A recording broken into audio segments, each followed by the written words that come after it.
Hello, and welcome to a gaming conversation with friends. Sorry we're a week late, but I couldn't do it unfortunately last week because it was the school holidays and it was a bit crazy in this house. That's why I didn't want to put it on Twitter. But you were too busy partying. Let's be honest. Not that at all. Kids were still up and about when the podcast should have been on. It was, you know how it is in some holidays. They don't go to bed on time, but now they're fast asleep. They're knackered on the first day back to school. All knackered for the first day, but yeah, sorry about that. We're back again. We are. The Renegade Master. Oh damn! I was trying not to do that.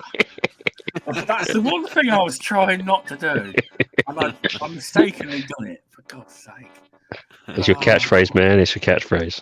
Backwards game on the Renegade Master. Yeah, I've got a habit of doing it. Even when I made videos, I used to do it as well. I don't know why I do it.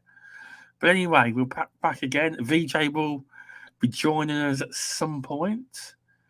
Welcome back, RemovableSanity. How are you doing?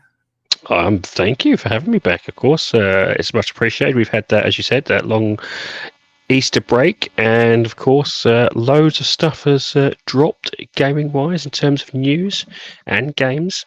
And, of course, it's given us a bit of time to, drag in Meisuko. Bribe him with some cookies and some, and some a cup of tea, and managed to get him finally on here. Yes. Welcome, Meisuko. Thanks for coming on. Thank you very much. It has been a long time. Since, too long. I think last time you came on with me was when we were doing midweek gaming. Yeah, I think you came on a few times. Yeah. I think that's true. I think. Yeah, it's always lovely to listen you guys and chatting on the podcast, but it's even better to come here and chat live with you guys. Or even better, when we'll be playing Redfall together, won't we, Stubbs? Yeah, definitely. Glorious 4K 30 frames per second. I cannot wait. To be honest with you, I've got a variable refresh rate TV, so that'll push that. You took like a lot of people go on about it, and at the end of the day, it is what it is. I can still play retro games, and I think they're fine. I can still play Sonic, so 30 frames per second is not going to bother me.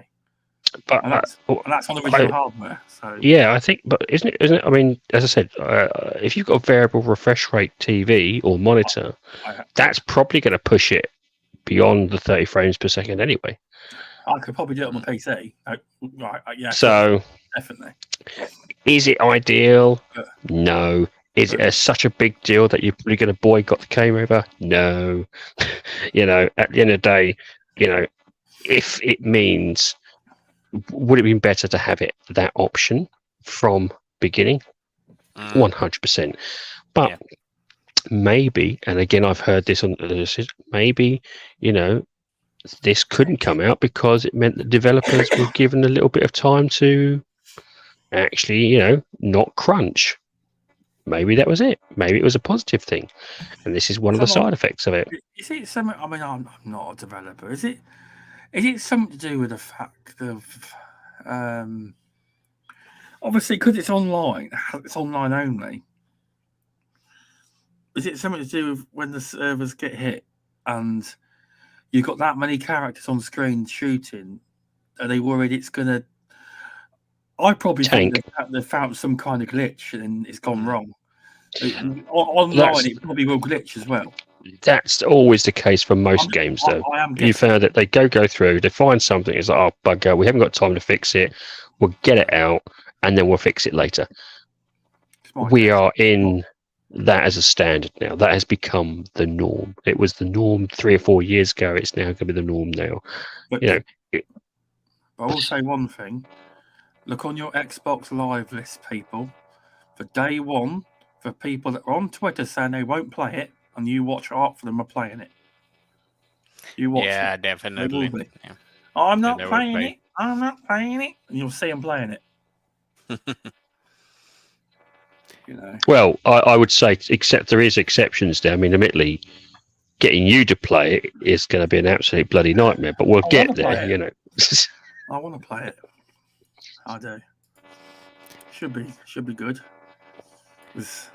Yeah, it's just like a pity that it's 30 FPS. Of course with FPS games, it's like a little bit harder to shoot. So Meisuko understands more, yeah. don't you? Because you play a lot of your well, to be honest, you play a lot of your games on PC, don't you? And with PC, you can play in high. Like my monitor goes up to 220 frames per second, but I don't play games in 4K. I go for 1440p. But once you do see 16 above and 100, it is much better looking. Just see, you can actually do that for the Series X, though. You can actually do 100 frames per second with your Series X on 4K. Certain games can do that.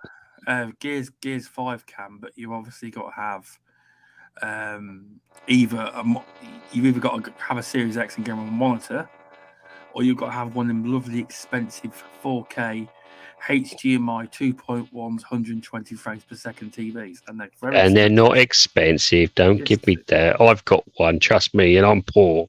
How much then? How much are they then? I'm wrong then. Was the one I got was, and it has that option, has that game mode, has variable refresh rate. It was £595. Oh, okay. I stand corrected. It's not that.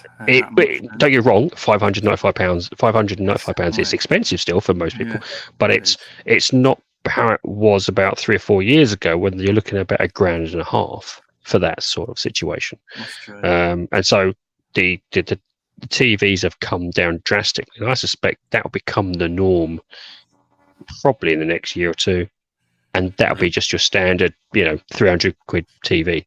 It'll be the part and parcel of it. The monitors though will obviously still be better.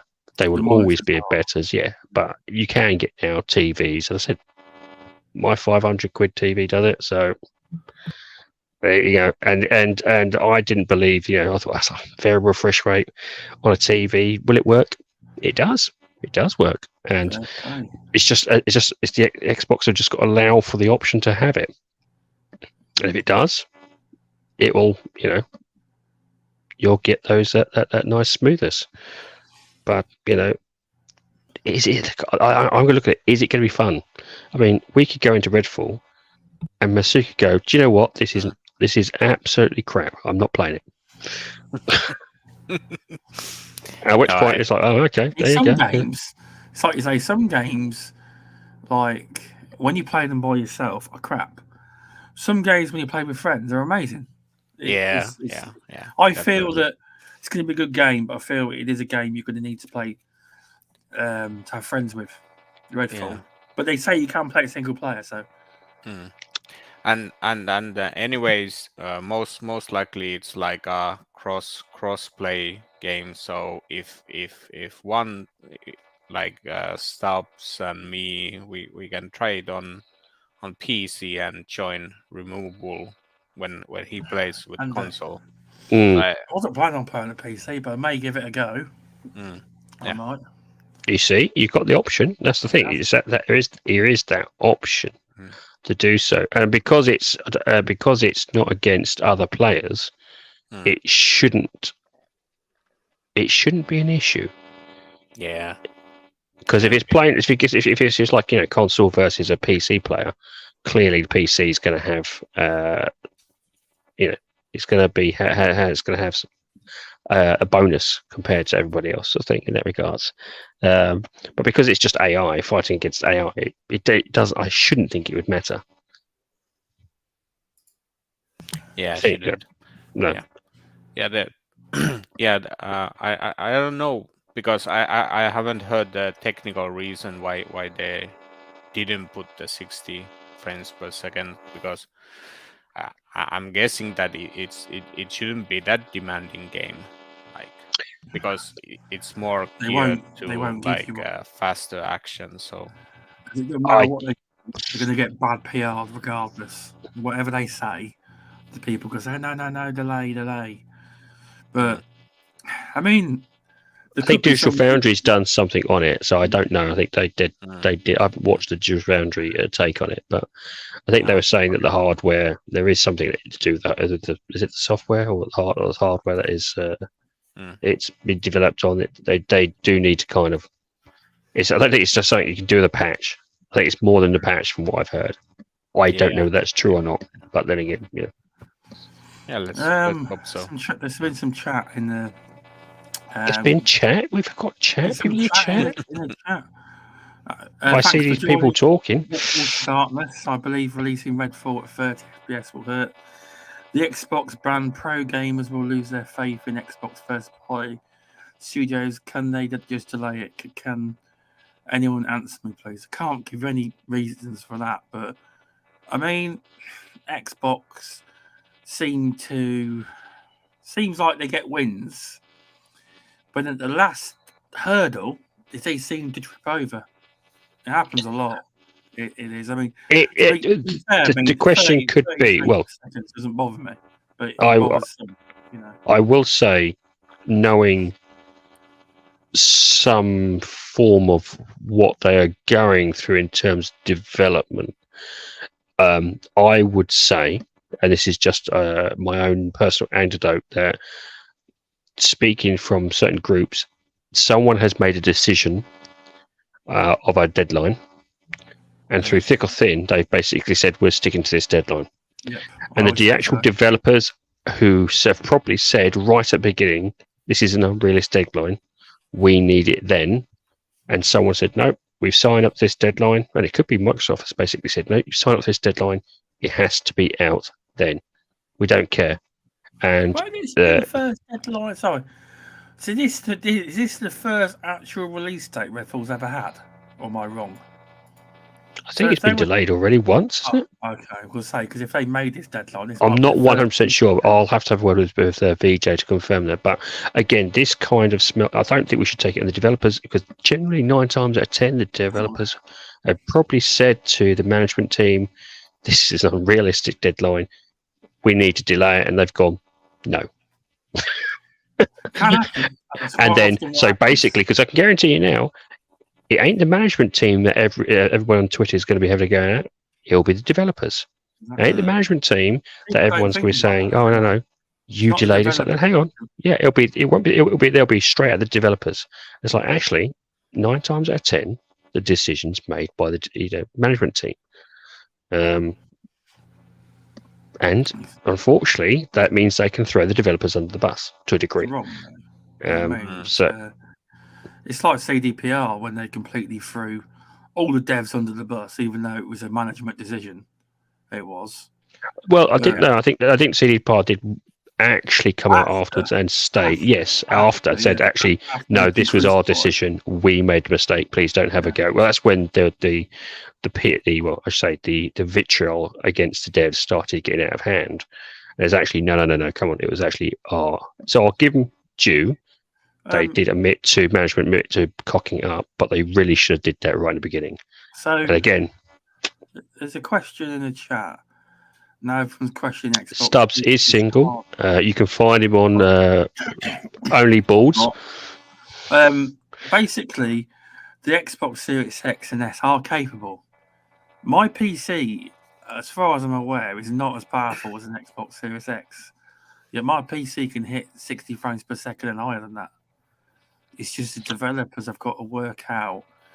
Usually, a lot of the games, when new consoles come out from first party, a lot of the big games, the ones they call the true next generation, the ones only on that specific console, take roughly 4 to 5 years to actually make, because it takes them that long to work out how to use the boxes. Yeah, think of it as the best way to say it, Wolf of Darkness.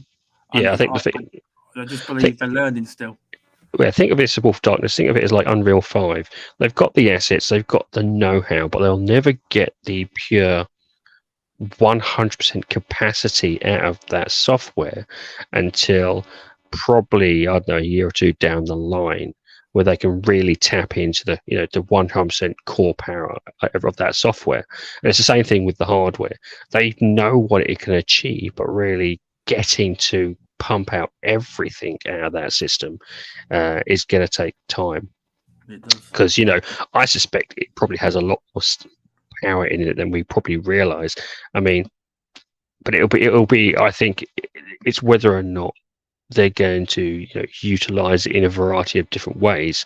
From what I remember hearing, Xbox wanted to provide something, a powerful hardware, but supplementing it with even powerful software and cloud software to try and even make it even better. Now, the cloud's kind of, from what I'm seeing, stagnated a little. It's getting better, but it's slightly stagnated a little. There is some major developments in terms of ray tracing, in terms of that's getting drastically improved. Normally, ray tracing is exactly new. Well, the combination. If you had a, will it take off? Because if it don't, they just dump it and use something else. Yeah, the ray tracing, the best one I saw was actually again Digital Foundry, was where they showed you true ray tracing and what it did to the frame rate. It tanked the frame rate horrendously. A game was like 240 frames per second. They whacked it to its fullest potential ray tracing. It went sub 20, and so they've used different software to try and manipulate to get the best out of it. And I think that's the same thing what's going to happen with with the Xbox. They'll use different software, different techniques, maybe cloud computing, to try and really bring that hardware to its fruition. But that's not going to potentially happen, and probably for another year at least, I suspect. It's so interesting time. And this will be the same for the PlayStation. This you won't truly see the power of the PlayStation 5 probably another year as well. And then you got the mid-gen refresh, which will probably happen. I do believe the PlayStation's actually got some generation-defining games already. I mean, Luke Steele, friend of the show, he's played. Is it The Last of Us remake on the PS5? He said it's graphically stunning. It's the best game he's played on the PS5. It's a true.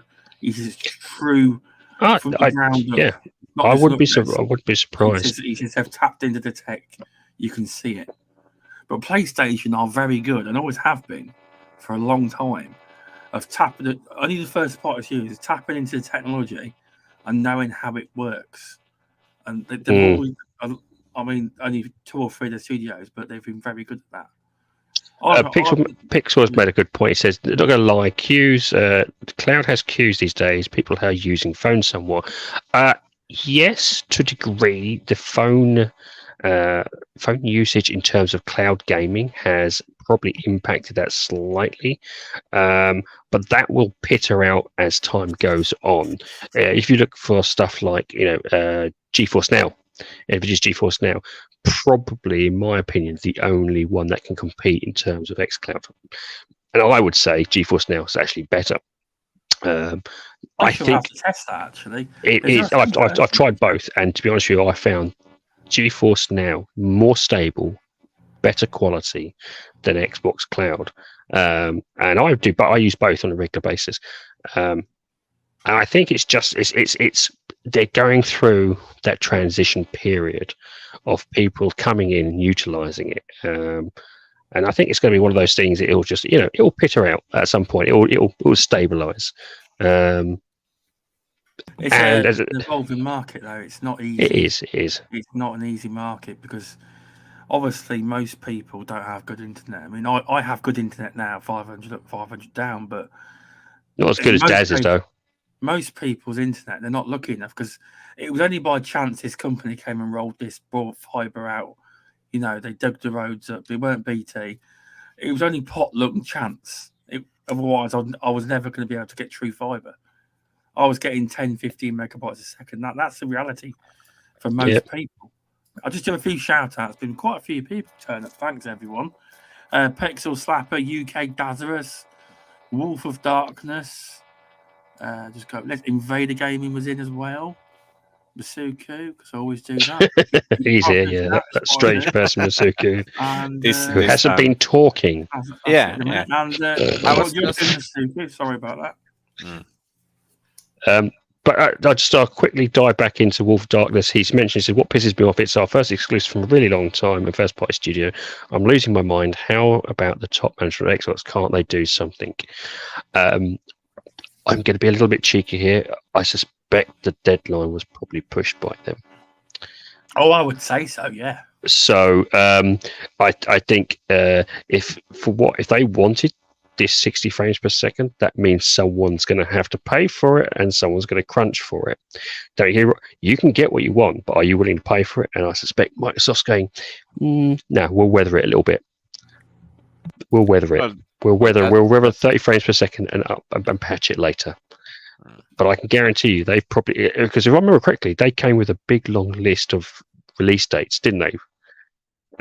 Of when things were going to release. And I suspect they said to the development team, this is when you're going to release date, you cannot move from it.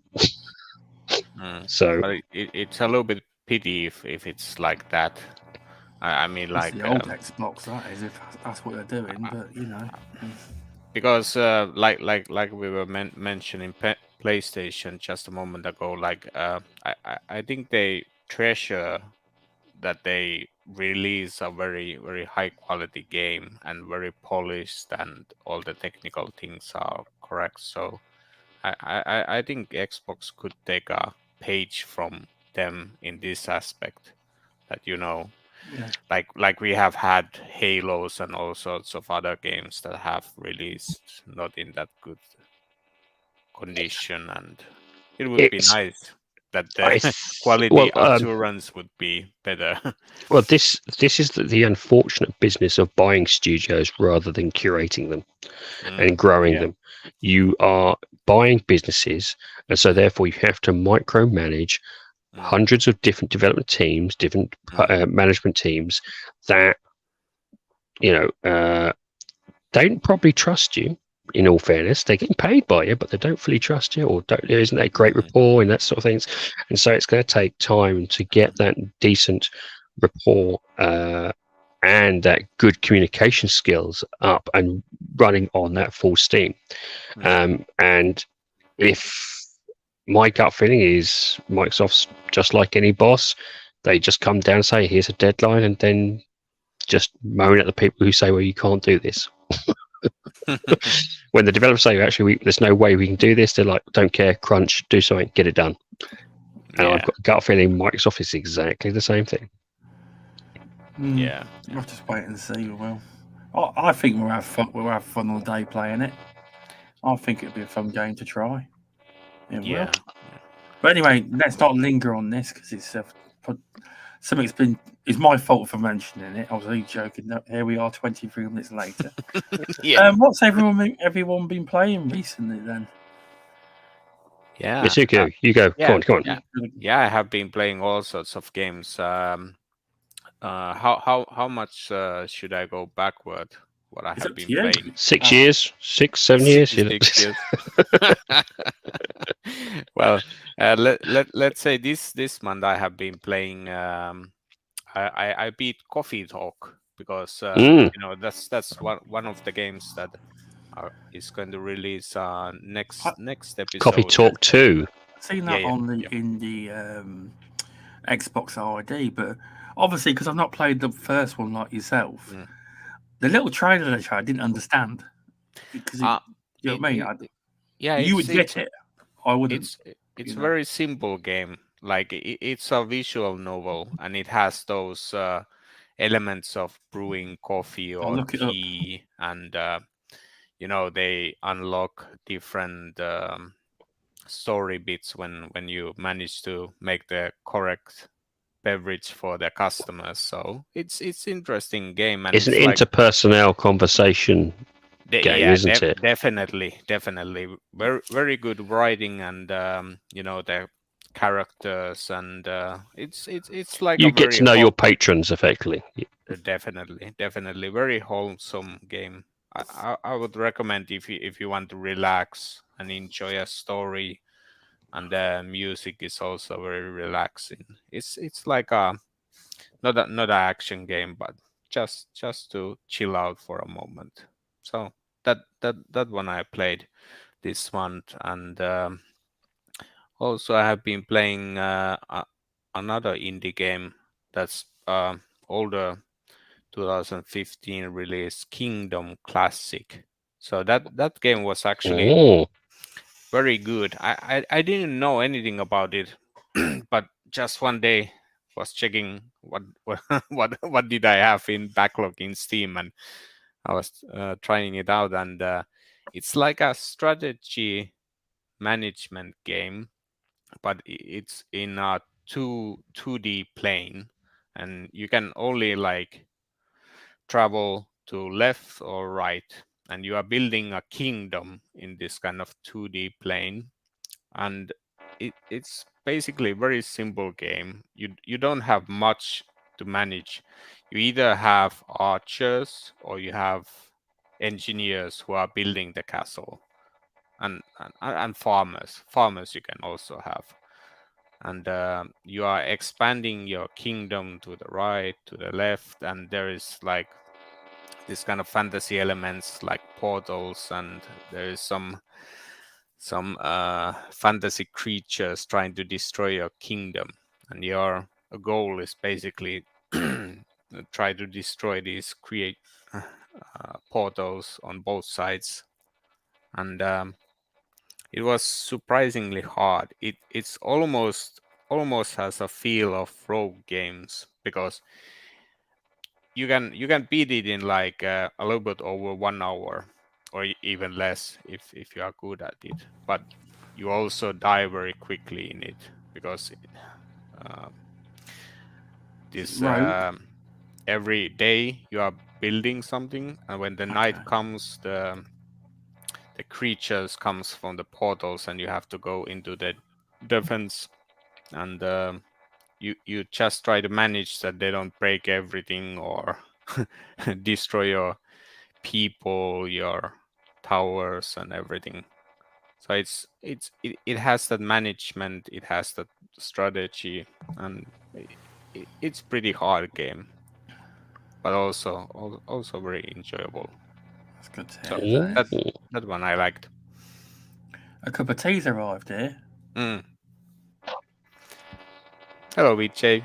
Hello, Meisuko. How are you? Sorry, I'm late. It's fine. He's eating now. He's happy.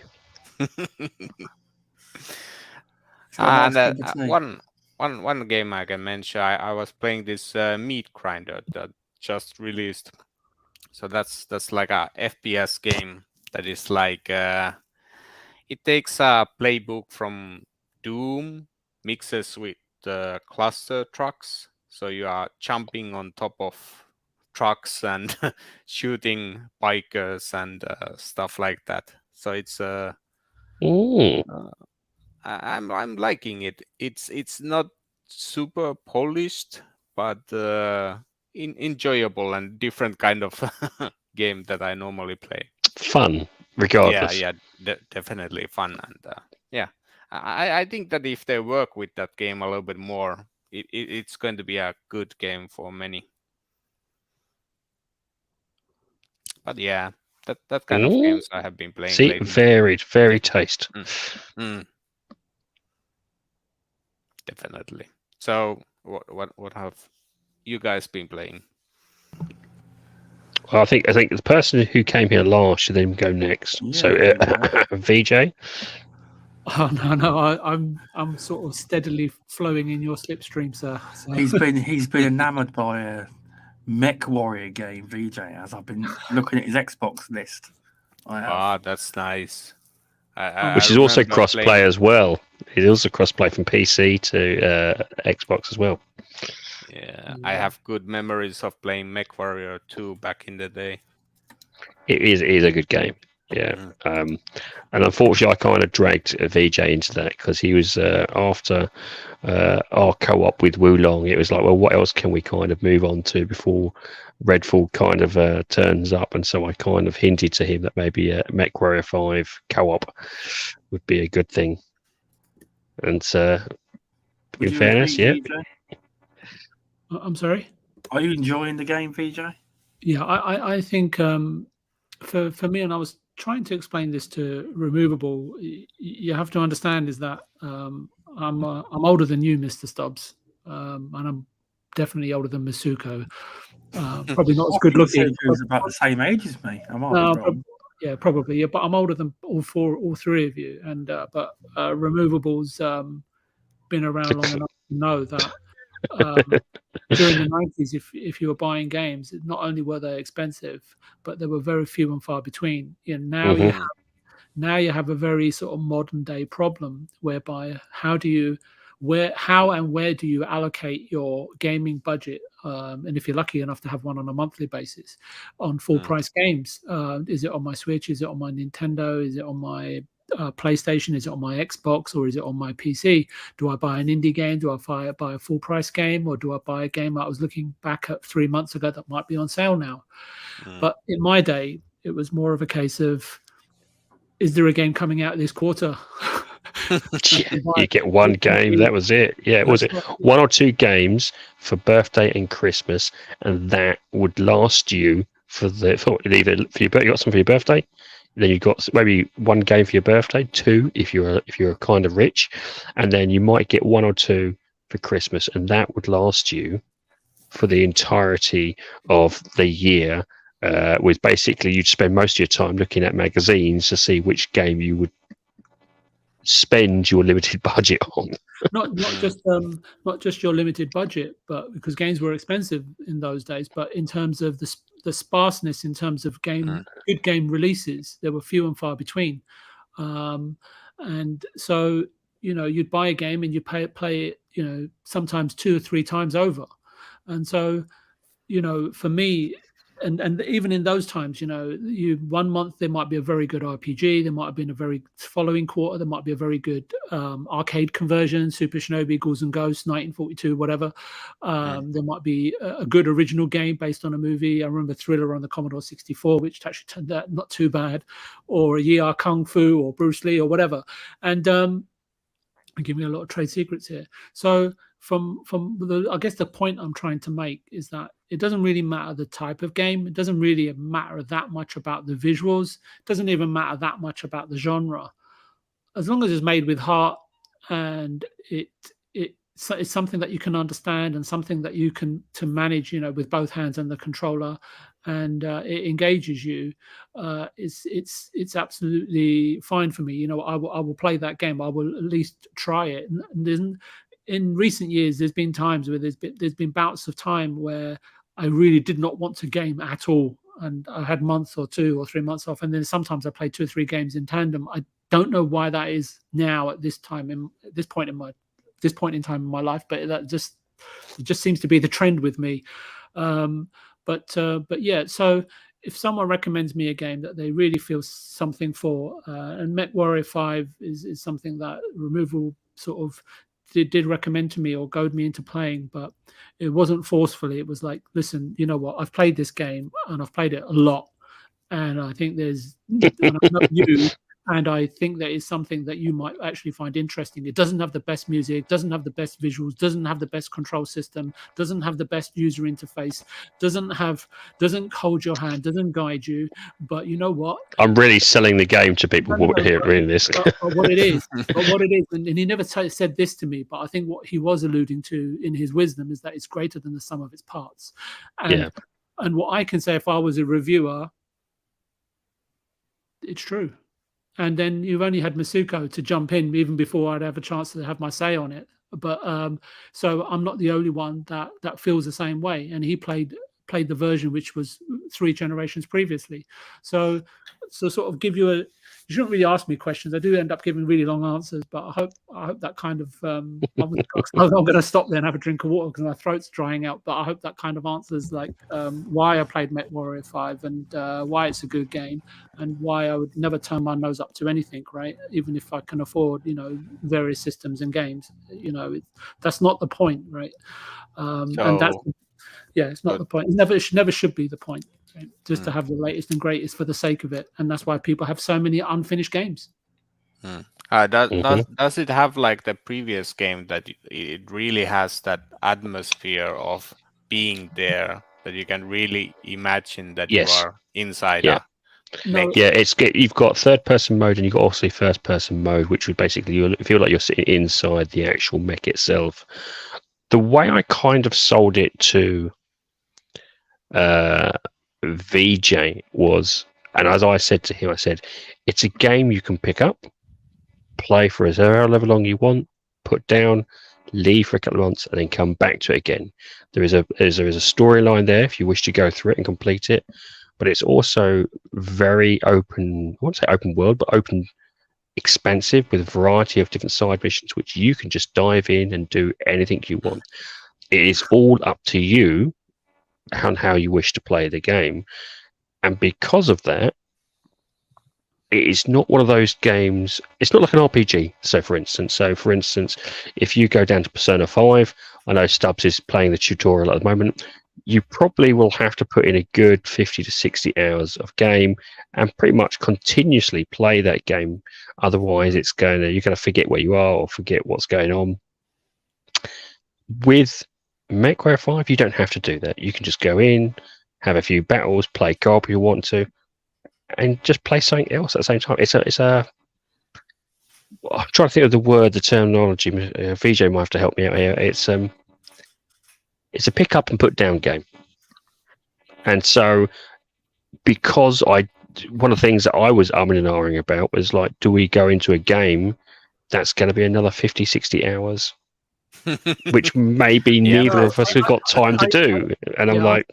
Yeah, I think you're absolutely right there, Removable. It's like picking up and it's like meeting an old friend after a long time, but it's just like picking up where you've left off without even realizing, right? Where you may have known a friend from a long time, and then you see him again, and it's like, okay, I'm not really sure how we left things and how to pick things back up again, right? That's in terms of Persona 5 and all these other games with really complex control systems. So, but it's like meeting an old friend again, and time hasn't passed at all.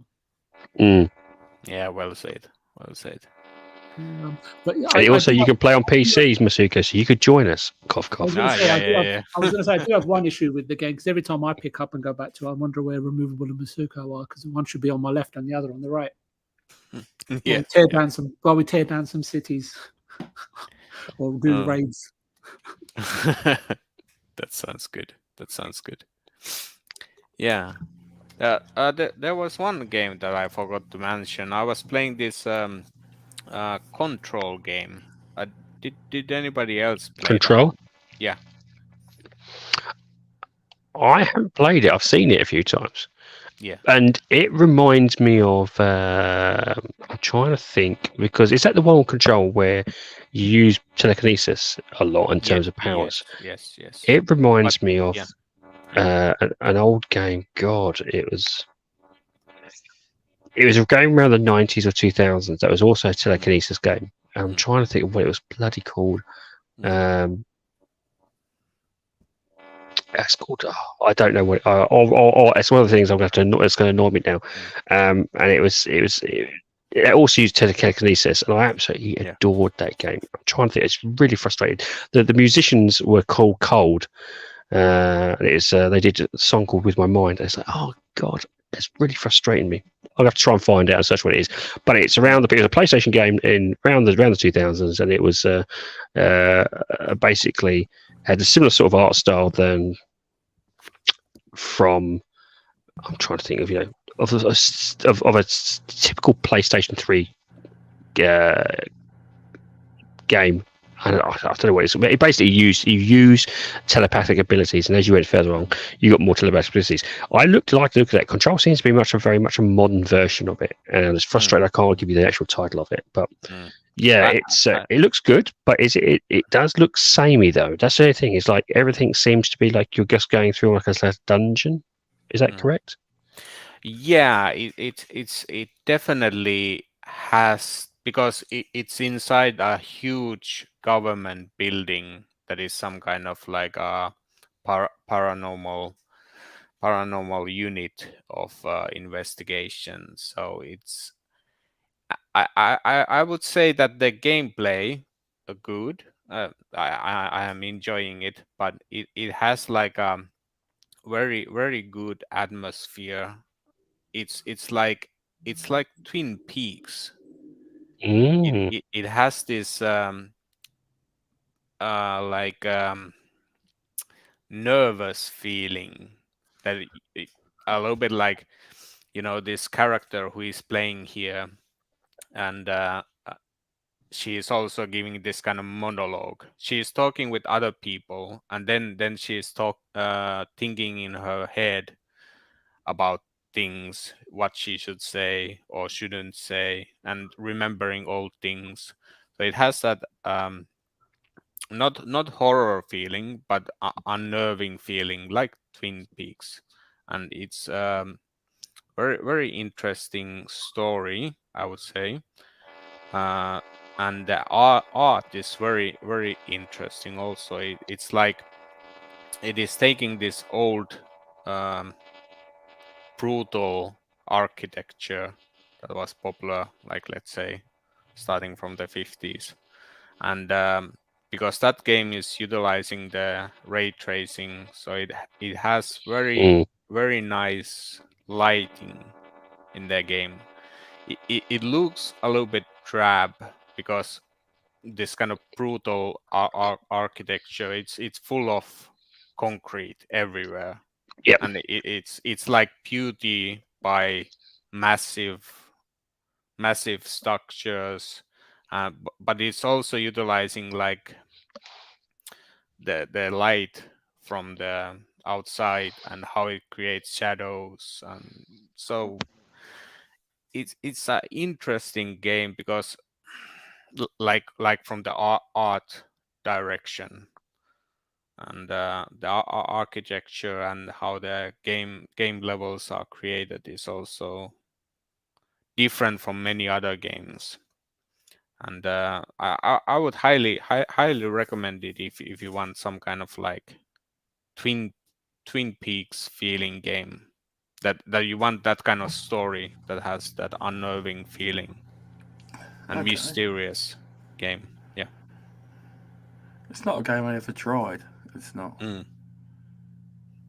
That was in Game Pass for a while, wasn't it? Have I got? Yeah, it was. Game? Yeah, I was. I just wanted to mention it because not that many people talked about it when it released, and I think it didn't do commercially that well either. What I remember reading, but definitely artistically very interesting game, and it's not playing the safe bets, if you would say so. Yeah. That's good. It's never, because obviously the best games always try and take risks, don't they? Yeah, They do. yeah. So would recommend other people try it out also. Okay, fair enough. Okay, that sounds good. So, does people want to know what I've been playing? Yeah, definitely. Well, the question is, have you been playing, or have you just been basically going through a lot of tutorials?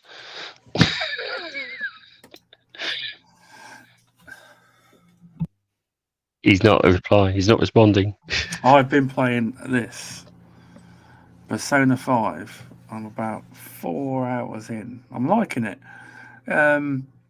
Initially, I thought it was quite.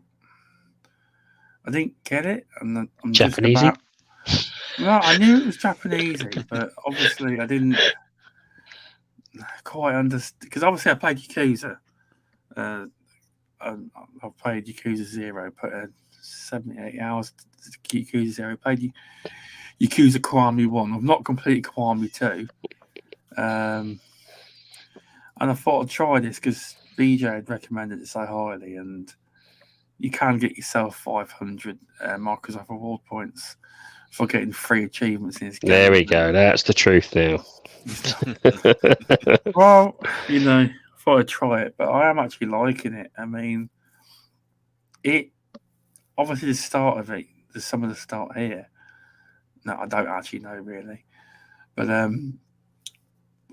the start of it was quite weird. I was like, and it gets weirder and weirder, and it's like, but there's obviously there's big differences in culture, because Japanese culture is very different to what the West perceive. Because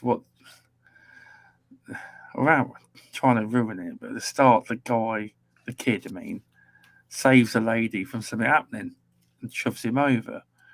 Well, they kind of treat him like he's some kind of gangster criminal who stabs somebody. But that's the way it is over in their culture. As a kid, something like that. That's the way it is. It's completely different cultures. And I'm not that far in. 4 hours. I'm probably past the tutorial, but then again, I think this game, as VJ did tell me, just hold your hand on lock to start with to make sure you really understand the mechanics and how to fight. So it's still the stage where it's holding my hand, basically. Have you got past the first castle? That'll be the test. I haven't got past the first castle. And the minute that Meisuko goes, "What castle are you in?" is when I realised there was more than one castle. Yes. Thanks for popping in, mate. I really appreciate that, BMG. Get yourself to bed, mate, if you've been up since 3 in. Take care, mate. All right. But yes, welcome back from the dead. But yeah, I'm really enjoying Persona 5 Royal. It's different. I'm not used to playing games like this. It's got like an anime style kind of feel. I guess it obviously is. And it's something new to me. It's out of what you call my comfort zone of gaming. Obviously, when I played Yakuza, that was out of my comfort zone as such. But this is very different. Like Yakuza, the ones I was playing, it's not the new ones. Set into a kind of semi-reality, where this is kind of set in not semi-reality. Yeah, this is completely different. And to be fair, I've got to play it more. I have, but I've been really enjoying it. It's something different, and I think I'll definitely complete this because I'm really enjoying it. I know I joked about the 500 Microsoft points, which I will be claiming, obviously, but it's a good it's a good game so far. But it's very different to what I'm used to. It is, but it's Sega. Sega are making strides in becoming Sega Sammy's making like their games become big global franchises, because Yakuza was obviously for a long time just tied to the PlayStation. For many years, I don't even think they ever had exclusivity. It was just. Well, it was a global franchise regardless. I think it's just that franchise has now been expanded onto the other platforms. We've done partnerships of Xbox. I don't know if the Yakuza I don't know if Yakuza's on the Switch. I don't think it is it? Not yet, anyway. But then they've put Persona on the Xbox too. So obviously it shows that these games are being received very well. But in all, I'm really enjoying Persona 5, and I look forward to playing more of it. So, Stubbs, do you like more of the, the battling, or do you like more of the story and the social aspect? Because I think that's like the battling, the big different thing about this game. Yeah, it's something that I'm not used to. It's like this is more reminiscent of. I'm probably saying this completely wrong, because I used to play sometimes. Was never good at it, but Final Fantasy and that style of fighting. Now you're going to tell me, VJ, and all of you, I'm completely wrong, but I'm used to say Yakuza. it's actually like a beat 'em up, yeah, like Well, brawler. Whereas this, you actually pick your moves, what you want to do. You don't do that. You don't do that in Yakuza. As such, I haven't played the new Yakuzas before. That's what I'm about to say. The new Yakuza would, I would, yeah. I should keep saying I'm referring to the old style Yakuza games. Yeah. I haven't experienced the new Yakuza. The new Yakuza does go down that sort of choose that style of gameplay. It obviously works for a reason. It's obviously what people want now. Just a couple of things, Mr. Stubbs, just to sort of help I don't your know if I made playthrough. any sense there or not. No, you did. You did. And what I would say is that just a couple of things. There aren't any castles in Persona. They're either palaces or dungeons. And secondly, what I would say is that there's a couple of the way the game starts, and I explained this to Mr. Stubbs, and it isn't really a spoiler, is that when the game starts, you're thrust into events that occur some way part way through the game. It's a flashback sequence. It's flashback sequence, yeah. That's where you start, and you think you don't actually understand what's going on, but it all will be revealed. And also, in terms of Mr. Stubbs was suggesting about the Japanese culture and why are people treated in a certain way. There's actually, it may look odd to you, and it may look odd to Westerners playing the game, but there's actually a reason that is revealed straight. Nothing in that game happens without a reason that isn't revealed later on in the game. Okay. So what may seem to be abstract, or why is this here? This is out of order. This is out of place. And that's what's so brilliant about this game, because what should come first becomes later, and what comes later comes somewhere in between what should have come first and post an event, but it all makes perfect sense, and it's timed in such a way that you don't actually forget that event. Point in case being Mr. Stubbs mentally being locked into this. Hang on, this happened like at the beginning of the game, and I don't know why this happened. Is this something to do with the Japanese culture or what? Because it doesn't make sense, but it will make sense, and I'm not going to spoil it for you, Mr. Stubbs. So in terms of culture and everything, once you've played through the game, there are sort of subtle differences between societies and civilizations, but at the end of it, what you'll come to realize is that, especially playing something like Persona 5 from a cultural perspective, is that you'll realize that the cultures aren't that different worldwide. Rule. It's just societies and civilizations, but people are pretty much fundamentally the same, either joyful or miserable, and the circumstances and environments that sort of come about because of that. But yeah, some of the stuff you've mentioned, there is a really logical reasoning behind it, and the more you play, you'll come to see that, and you'll think, oh my goodness, what I thought X, Y, Z is actually A, B, and C. And the other thing I would say is that it may not be something that you're familiar with, but I think what's really commendable here is the fact that you're playing something that you may not have played without being suggested to you by, not just by me, I would say, but by other people I've seen in the community as a brilliant choice. But you're widening your own horizons, which is never bad. Well, definitely, because to be fair, my wife's actually watched me playing this game, and she's like, "What are you playing? Don't get it at all." I've been trying to explain it to her, and it's with great difficulty. I have. Do you know what I mean? But that in itself is brilliant, because if you don't even though you're trying to explain it to her, you're actually educating yourself. Exactly, but no, I'm having fun with it. It's not what I thought, because some people got this perception of Persona being just about teenage kids and weird and school and all that. It's nothing to do with that. No. Yes, the kid goes to school, but there's far more to the game than meets the eye. Definitely, it's it's a subplot, effectively. Yeah, the school part is almost a subplot. It is. I don't think the bloke ever gets sleep. But, plenty of misdirection as well. Oh yeah. I would have one question for the other guys here. So, like, Are you saying that we're all ladies?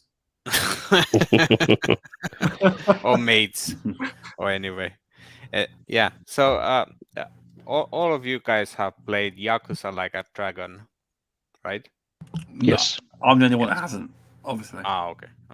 Well, anyway, like that game, I think they took this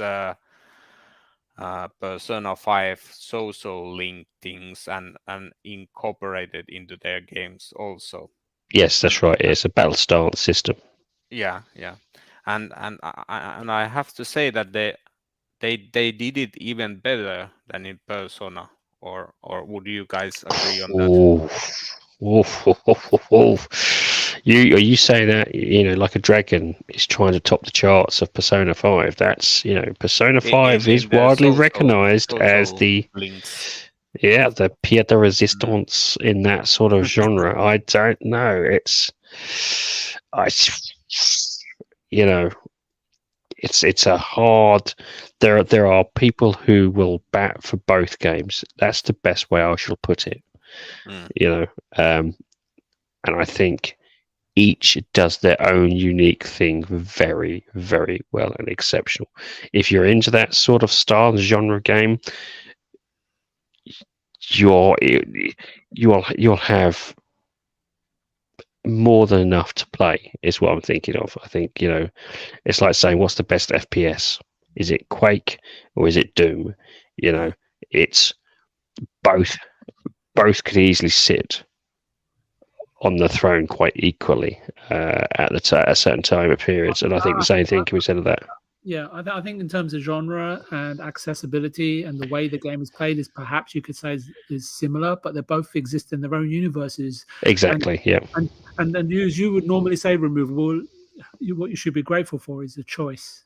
And that's what I said. You've got two huge games that could easily.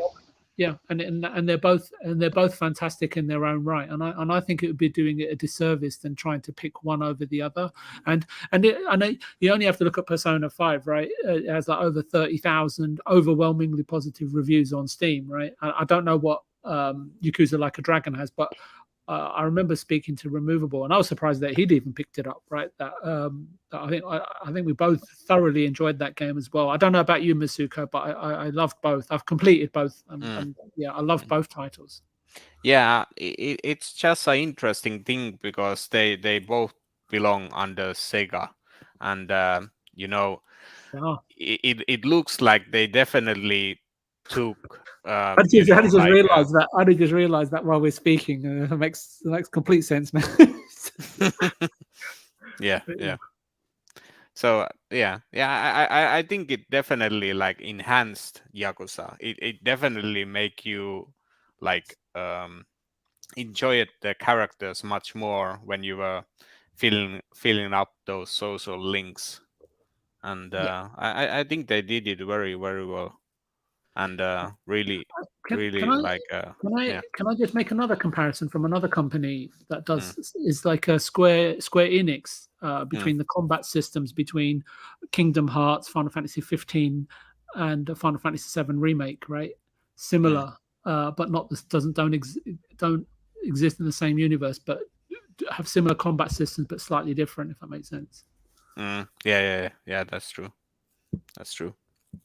I wonder when tell me I'm talking utter rubbish if you like. It's fine. No, but think about Final Fantasy. Like that would be another game that would probably be a good candidate for this kind of social link thing. What do you say? I think so. I think it's in the genre. Let's face it, it's in that genre, and you've got a nice selection of top tier franchises that are, if not equal to each other, you know, for you to play with. You know, I wouldn't say, and probably that's the best way to be. I wouldn't say there is one superb franchise that takes the crown. I think the fact that there is such a varied number of superb franchises for you to choose upon, that genre can encapsulate a variety of different people's tastes. As you said, one's anime, one's more realistic, one's fantasy. You have almost every potential taste bud fulfilled if you want to go into that genre, and they are on par with each other in terms of quality. And so you don't really have to choose. You've just got such a great choice to do so. You know, and I can only hope that, you know, the same with, you know,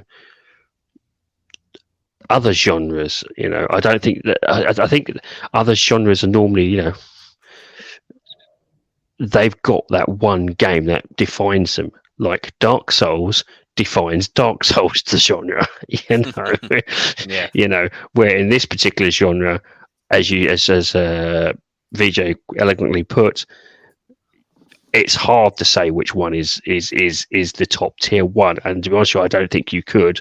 I think it's just that it's got some fantastic. Yeah, they've got so many at the top there. They're just polar opposites in terms of story, characters, but what they do share in common, they're just both brilliantly written. Yep. And they exactly. both have fantastic and memorable music tracks. I love the music and Persona. It's so different from everything else. Oh yes, it's lovely music. It absolutely is. Okay, well, I'll stop speaking. The experts going on about Persona, and I'm going to shut up. Sorry, I'm not an expert. I'm not going to embarrass.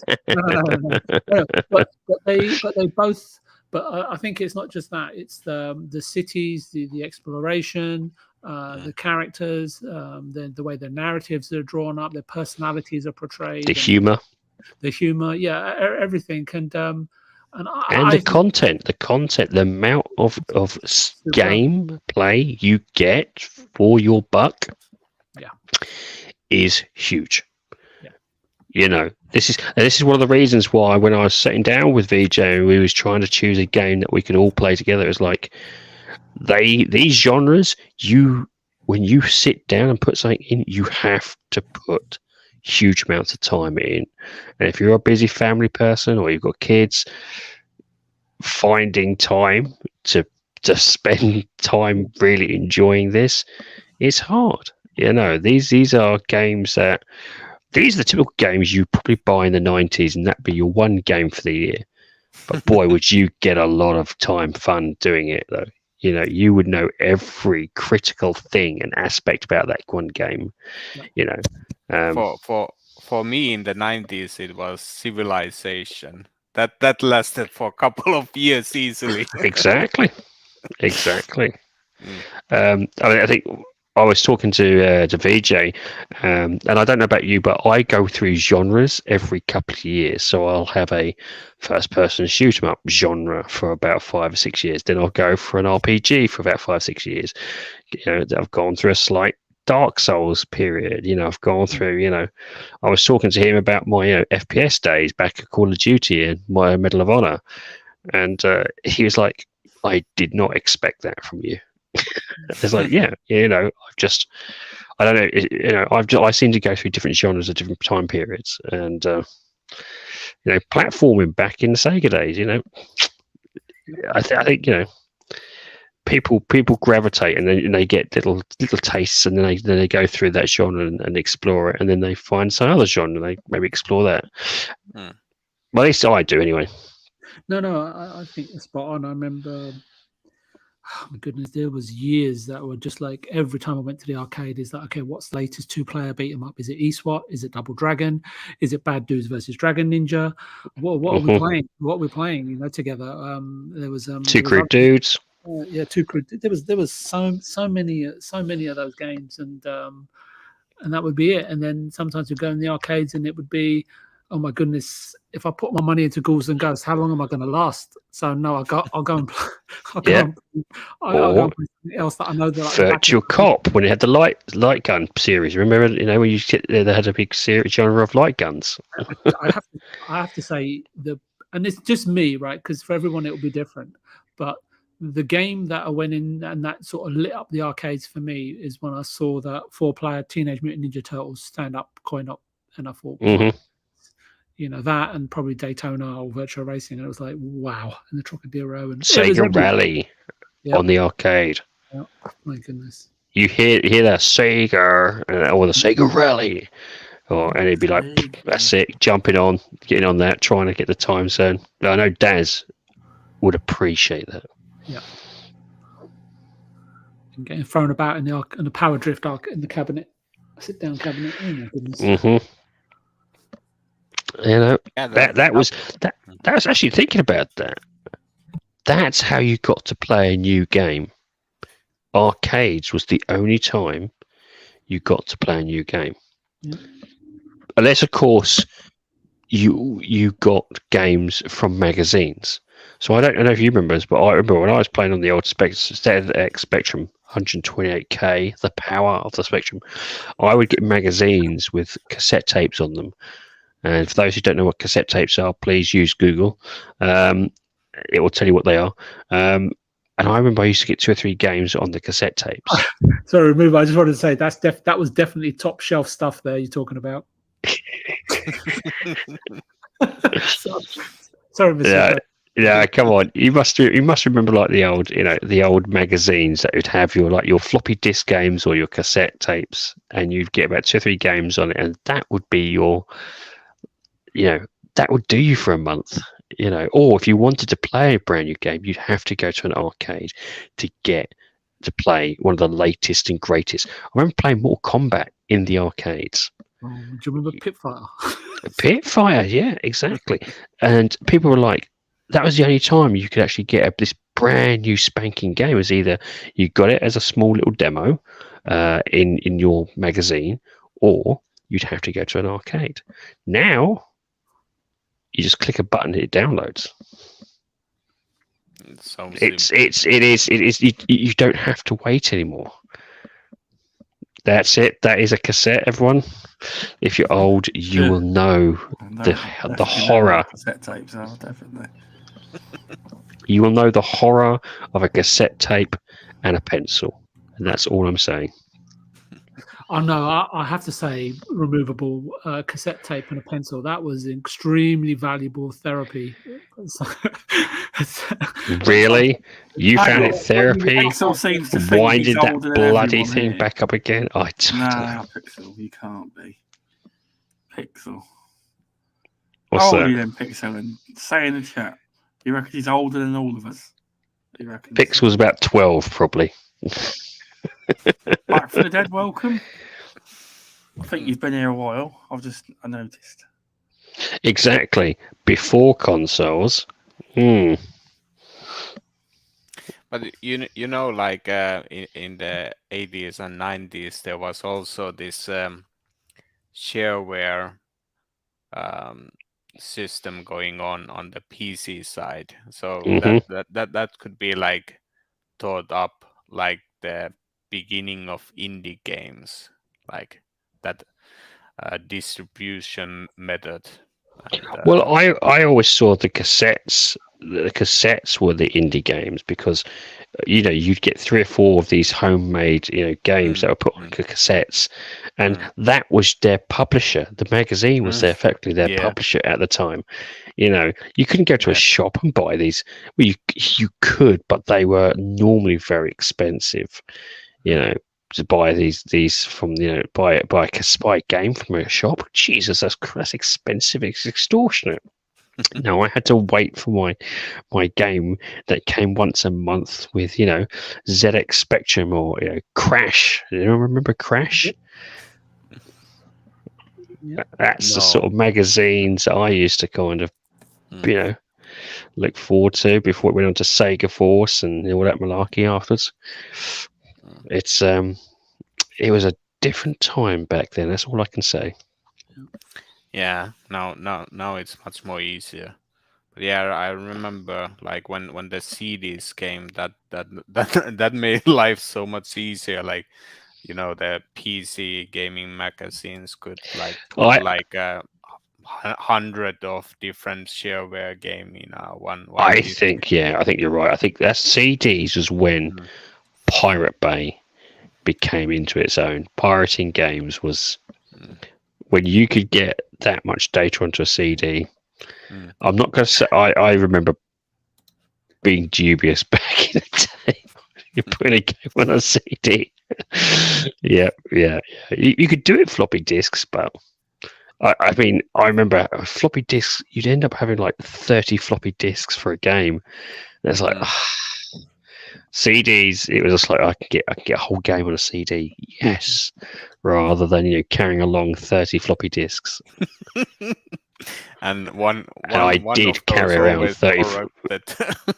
Yeah, one would always break or something. It'd be like, it'd be like 2 or 3 from the last. It would always go, but it just wouldn't work or something.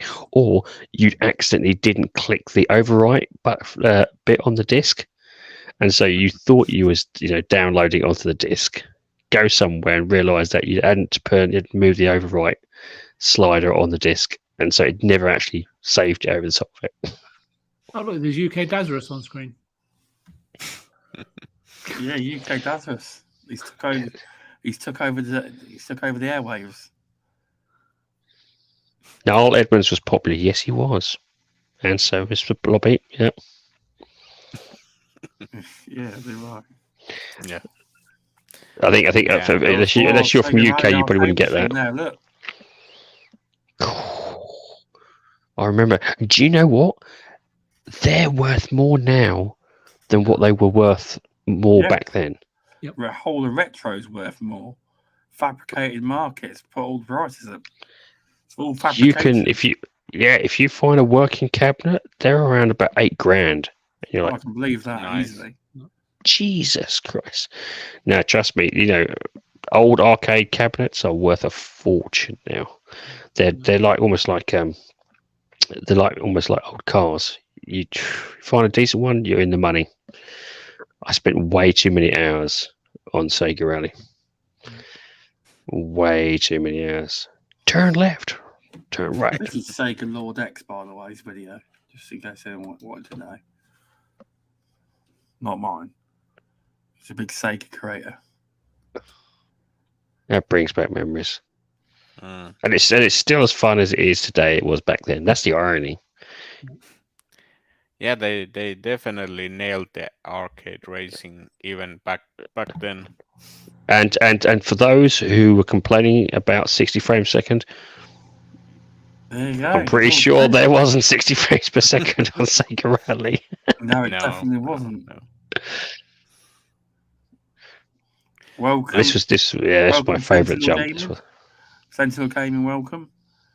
But yeah, I just thought I'd stick along because you're all talking about Sega Rally and stuff. I thought I'll stick something on the screen.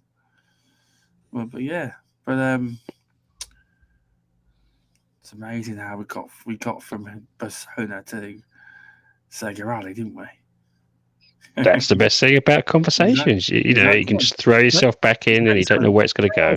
I think it's just because Stubbs has been very, very carefully steering the Curating the conversation so that all the games we discuss are under the same holding company. Yes, did not think about that. Yeah, no, you're right. See, did not think about Well, that. they made the news though, didn't they? Sega Sammy have acquired the company that own Angry Birds, Roxy. Is it called Roxy? Rovio? Rovio. That's the it. Finnish company. Yeah. Yeah, they've acquired them. The mobile. Everyone's thinking, "Oh, it's Angry Birds," but it's more. You got to think deeper. It's so they have a mobile arm. This is Stubbs. I can imagine your missus walking in and taking out a rolling pin, and saying, "Who's this Roxy you're talking about?" So quite passionately. No, Bonk. but yeah, no. They've acquired them. It's more for the people that are always Angry Birds. We should have invested in the game. You got to look at deeper. It's more about acquiring a mobile developer. Really, that's what it's about.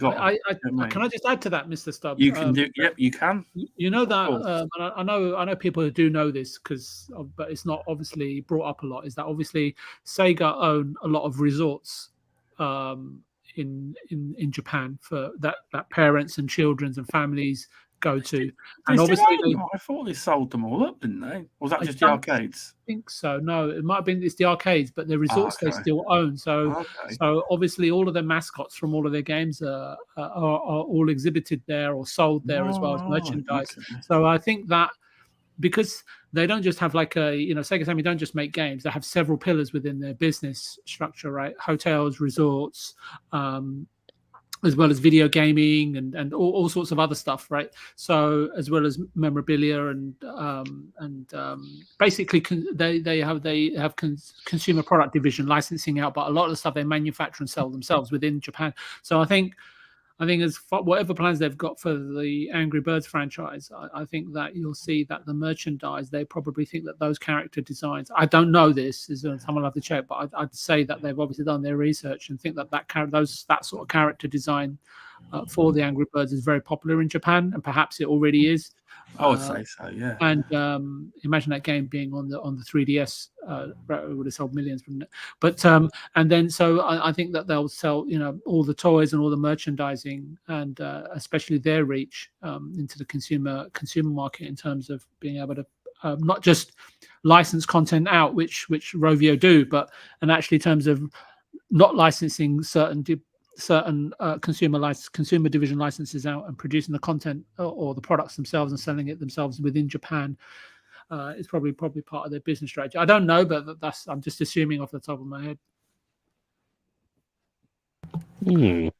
Interesting points, but no, because obviously Japan's a different market. I mean, I would imagine that characters like Angry Birds would do very well because there's a lot of videos on YouTube of when obviously the big Pokemon days happen, and Pikachu's like a national treasure there.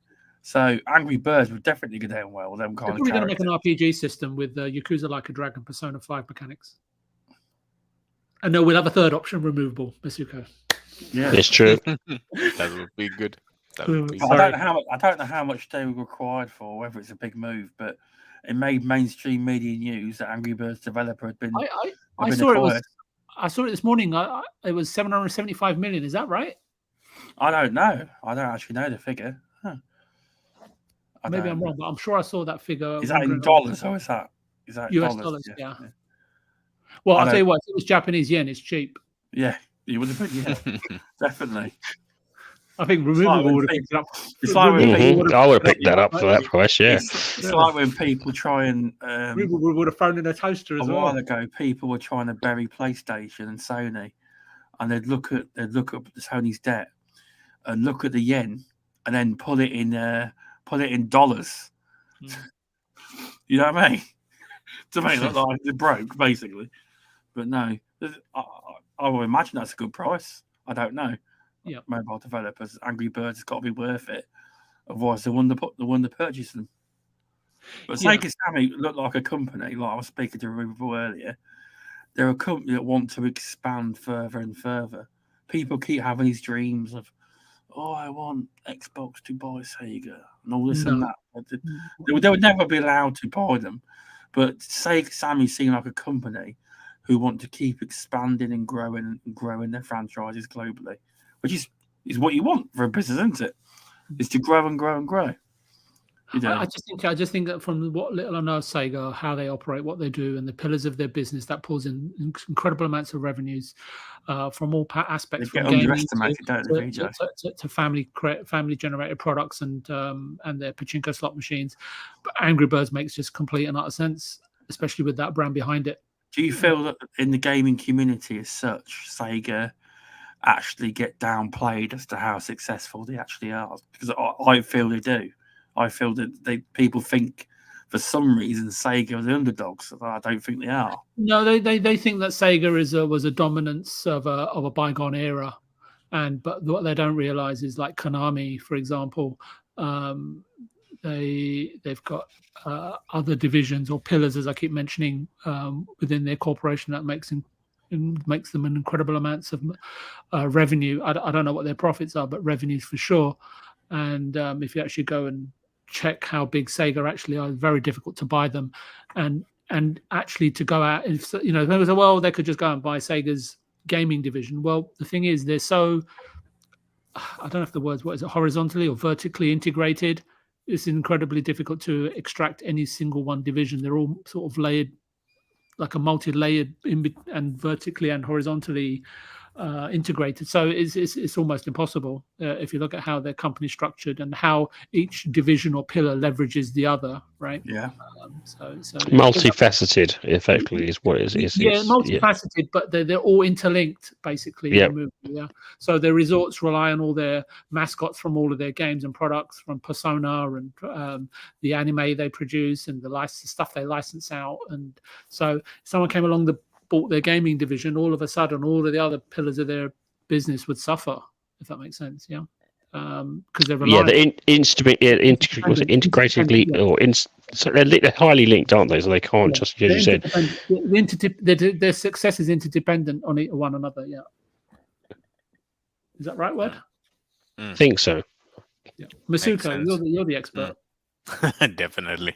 No, I totally agree. It's a huge Definitely company. is the And expert. I love the like confidence there. so many different divisions and like Vijay, you have been talking before, like when there is this kind of old companies in Japan, there might be this kind of shareholders or shareholder families who would block this kind of buying of. I think you're putting it very politely, Meisuko. Those people that remember bombs of mass destruction being dropped on their country not so long ago, it's still fresh for them. Yeah. The last thing they want on their obituaries is that sold to Microsoft. Yeah. Yeah. Definitely. Am I allowed to say that? Is that politically incorrect? I'm not sure. I won't worry on my podcast. I won't worry. I didn't say it. So I haven't offended anyone. Sorry, removable. Hey, there's nothing. I was brought up with a mantra: "Sticks and stones will break my bones. Words will never hurt me." And it is a mantra. It is not a poem. Everyone keeps thinking it is a poem. It was actually a mantra. It's something you told yourself every day, so that you would not. The idea was that if you told yourself this, you would not give power to the words. And effectively, if you don't give, you choose what power you give words. And if you choose what power you give words, then you can never be hurt by them. And that's why it was classified as a mantra that you had to live by and keep telling yourself, so that words would never hurt you. And that was the thing that I was taught back in the old days. So I'm very few things offend me. Well, I don't know. Not getting food, that probably offends me. I think I said something which was factually true, but maybe a lot of people won't want to admit it. But I've spent enough time in Japan to know. That makes sense. There is this. I would say there is still a, as you quite decide, there is still, it's still in the minds of a lot of Japanese, not Japanese, even Eastern individuals who remember the horrors of war. Let's just say that. I think there's museums dedicated to it, which there's often school trips to see. Mandatory school trips, shall we say, to say, well, this is what happened if you don't know, about 40, 50 years ago, if you're interested. So it's like, and we've got the same thing in England. We've done it. Yeah. So it's not as if it's like a, we've got museums over in England that do exactly the same thing. Here's what we bombed. Here's what we didn't bomb. Here's where we held off certain things. It's every culture has its own historical. No. I can totally understand it because, like, Finland is like a small country, and like our history was riddled with fighting against Russia. So I can totally understand this kind of Japanese mentality that they feel still. Yeah, I just want to I just don't want to sort of force offend. No, I don't want to force Stubbs down opening up a topic on the works and life of Oppenheimer or anything like that. No, that's not. No.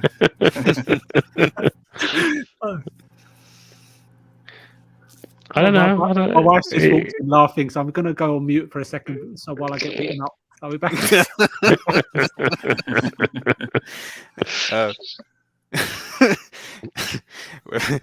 Maybe Vijay's favorite magic spell in Persona is Megaten. The question I suppose the topic we can go on to now is will you be getting the new Steam Deck 2.0, the ASUS ROG Ally? Yeah. I know Indy's going to kill me for saying that, but I saw it. So that looks really sleek device, and and the price point was Well, quite. this is the thing. We don't know the price point of it. There's because every competitor for the Steam Deck has normally come in around the 800, 900,000 pounds or $1,000 a say mark, which is extortionately expensive for a handheld PC console. I'll say console because you still can't bloody well pull too much a bit of it apart and replace every aspect of it. So for me, it's a console, regardless whether it's got a Windows operating system or not. You can't, take it apart and replace every single thing. It's a console. But I think if I have heard rumors that they were saying it's around potentially $650, which whilst it's still it's more expensive than the higher tier Steam Deck, the specs that it does suggest is like, do you know what? That could be worth the price. It's got a quieter fan, 1080p, does 120 hertz. It has, a built-in Windows system. It's got a lot of stuff going for it. And it's like, look, it's got my eye, and I don't own a PC. That's the curious thing for me, like, because you don't have a PC, but I guess like as a content creator, like you would get many PC indie game keys if you would have a PC. So yes. So if you are going into indie games, clearly without a doubt PC is where it is at, and you will get keys if you wish to go into reviewing easier for Steam than it is for Xbox or PlayStation. And I had a chat at the local event at WASD earlier this year, and this was exactly what the indie developers were telling me. It's actually harder to get codes for console than it is for Steam, and one of the reasons being is that, at least what they were telling me for Xbox, and this was a couple of indie devs, is that what they do is they charge you not by hundreds but by thousands. Okay. So one of the guys that was speaking to me, he said, and this is him, I don't know if this is true, so I can't verify, but what he said to me, he said the very first set of keys for you have to buy is 5,000. Then you can drop after that to 1,000. Well, if you're an indie dev, and remember you have to pay for this, 5,000, you don't even know you're going to get 5,000 sales. And so that's 5,000 you could be given to reviewers or given to people. So that's a lot of money you have to spend up front. And then he says, then afterwards, it's 1,000. And one of the developers, I think he was finished. I think he was finished, he was saying, or at least he was, I could be wrong, he was finished. He said they were actually okay buying 1,000 keys because he said what they didn't use, they would give to libraries. And that would become part of the culture. I think, is that correct? Is that... he was saying to me it was that actually that if they didn't use all 1,000 keys, they would give it to the libraries, and that would be part of the culture for free for everyone to utilize. So he said they weren't so worried about that, and also the governments subsidized them. But he says if you're just a standard indie developer, shelling out for 5,000 codes for one platform, this is just one platform, remember, that's a lot of money. You've got to take a lot of risk as well, because you could be sitting on, say for only like 200, 300 copies get sold. That's 700 copies that you're just sitting on that you can't get rid of. And so, and let's say like you review like let's say these very very small indie project quite often. So they have even smaller market. And they have even smaller markups. Yes, exactly. And that's why I always find it. It's not pressure, but it's a more it's more duty to ensure you do a review well enough for these indie devs, because a single key is so much more to them in terms of cost than say your AAA developers. Who can probably give away keys. I wouldn't say give away, but you spend that money on keys and pass them to reviewers. So it's I always feel more for the indie developers who have to go through this, but it's something I was still kind of shocked at. Apparently, and again, this is what he said. I can't verify this. He said that the very first amount of keys Microsoft only allows you to buy is 5,000, and then it can drop to 1,000 afterwards, which is quite extortionate. It's too much. So I think normally, I think this is independence. Yeah, I think if a publisher, I think will help out a little bit because they can help out. Publishers can normally wither that sort of cost, but your straight ordinary indie developer who's self-publishing, few can really weather that cost. But so just that's another little thing for you. Yeah, but by the way, I'm interested, like as a gateway, like since you were at Are we on about the Steam Deck 2.0 or are we on the indie games again now? Both. Indie games, yeah. Okay. So I was curious, since you were at WAS event, so how would you describe the different levels of indie developers? Like there is the highest tiers of developer AAA indie developers, mid tier, and then your just standard independents. For WASD, it is it was this year at WASD. There wasn't as many as high tier or triple, or I say higher tier publishers there. There was a lack of, I would say, your Raw Fury, your Thunderfall, those, I would say, mid tier to high tier published for indie games wasn't there as much. It was much more independence this year around, and that was probably one of the. I don't know. Some could see it as a disappointment. Some could see it as a improvement. It depends on where you sit on the fence. I know So you have to think about it in two turns. It's what's going to get you the most PR, and in some cases, PAX is going to give you the most PR versus WASD. Remember, WASD is the spiritual successor of EGX Res. Now, EGX Res did in the UK was the top tier indie developer showcase. That's kind of then. There's a couple of things. EGX kind of saw a kind of lull in turnout, and then obviously the pandemic hit, and they kind of just said, you know what, we're just going to put it all in EGX. A lot of indie developers kind of balked at that because they wanted still a place in the UK where they could show off their games, and that's how WASD was born. Really, a group came and said, nope, we're still going to do this showcase. It'll just be under a different name, and that's how that became around.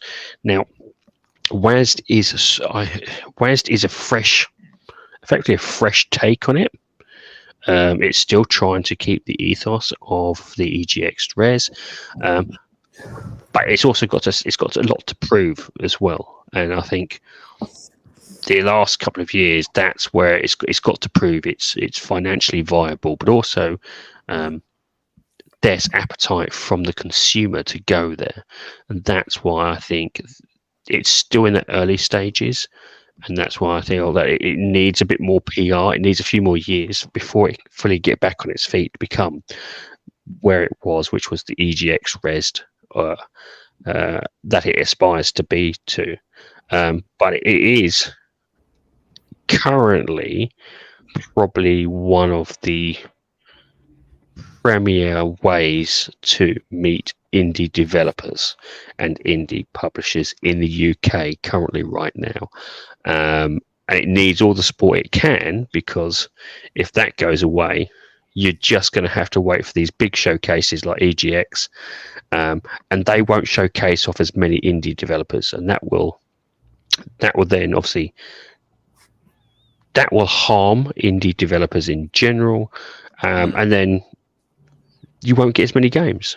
And so it's a kind of, the consumers need to kind of step up slightly here, and your PR guys to support this so that the cycle can move forward. One of the things that we was talking about earlier with Sega, wasn't it? Was that the way things should go is that you start off as an indie developer, you grow to a mid-tier developer, and then hopefully throughout time you become a top tier or higher ranking, double A or triple A developer stroke publisher, which then leaves a space open at the bottom for these new indie developers.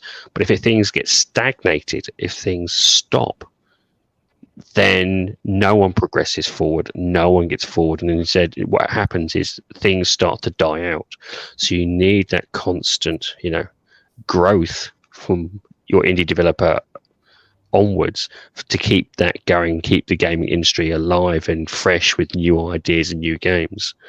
And I think as consumers we forget about that, so we don't know about it, and we also forget about it. We don't appreciate maybe the cycle of what these guys have to go through and what these guys have to keep doing to stay alive and stay and actually get their product out to us. Sorry, I'm rambling a little bit on that one. Was there when you were chatting with these developers, was there any interesting story that you would like to share? Were they telling how their life is, or how they try to balance everything? It is the kids' names removal this time. I do. Come on, look. I talk. You know me, I talk for love nor money, as those listening to this we can probably attain to right now. You're always here, and that's one of the best things about this is you'll see the guy who could be developing the game. He's responsible for PR, he's responsible for publishing it, maybe he's responsible for developing it, he's responsible for every aspect of that game, and you then find out that he's got 3 kids and he's doing a main job at the same time. Wow, that's dedication. That's tough. And he's been doing it for 4 years. I had one of the guys that were doing it said they were doing it for 7 years. He was doing it part-time for 7 years, and it was only the last year that he actually quit his job to do it full-time because he'd save up enough money. These people are very dedicated. They're not out there for cash grabs in the most part. They're out there to try and get the game to you because they believe in the product and they want to create fantastic games for you. I have yet find an indie dev that I didn't like. And that should tell you something. They are so 9 times out of 10 they're so eager to kind of show you their product. It's just a joy to speak to them.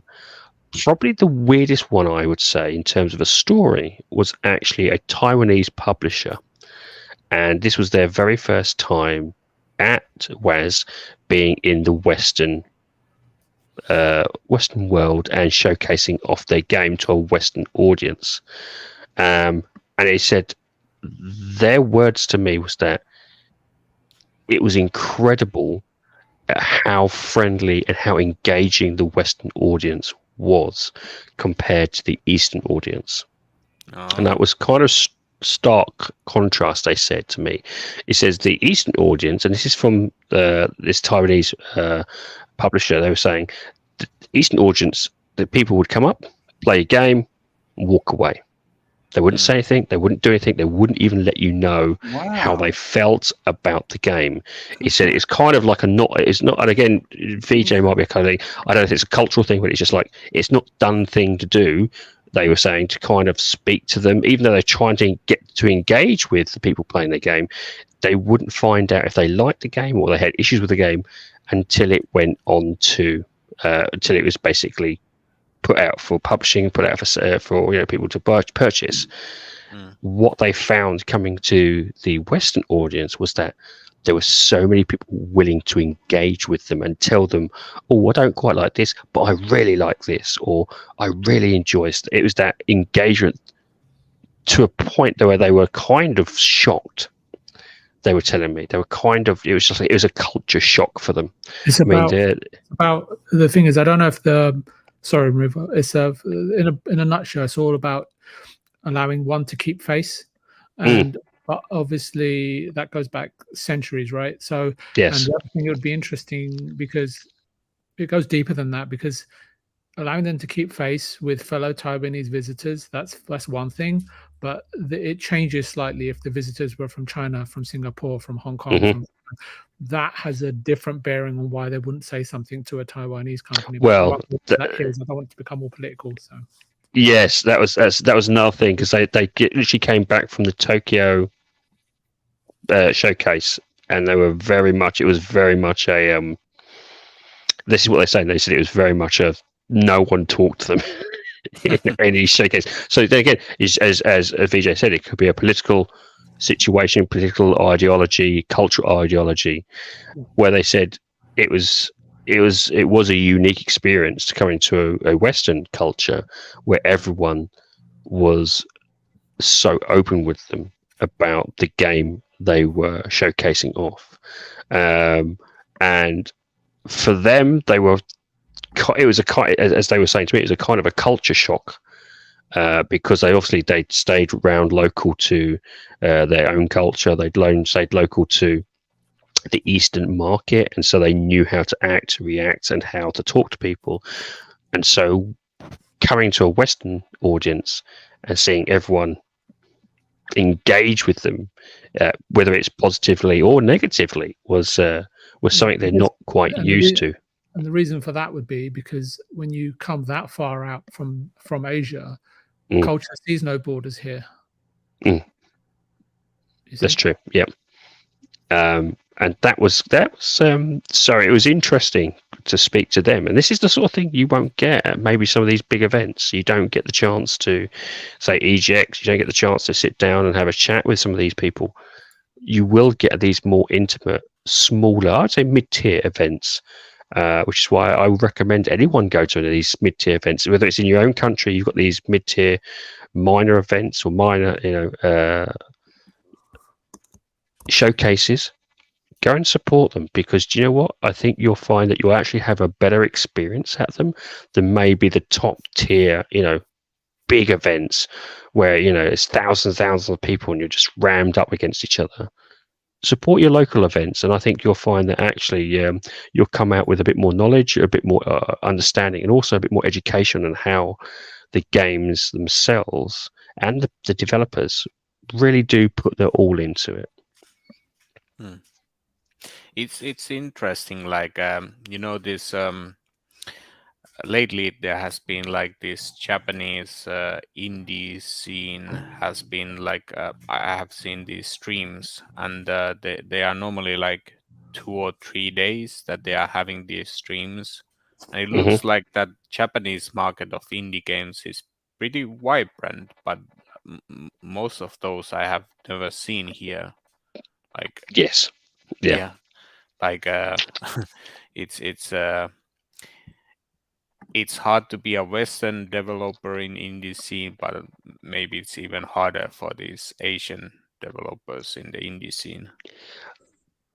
They have I think to VJ, translate you'll have to everything. Yeah, I think it depends on the culture. It depends on which part of Asia you're kind of coming from, versus also the willingness to go beyond. Would that be a good way of describing it, VJ?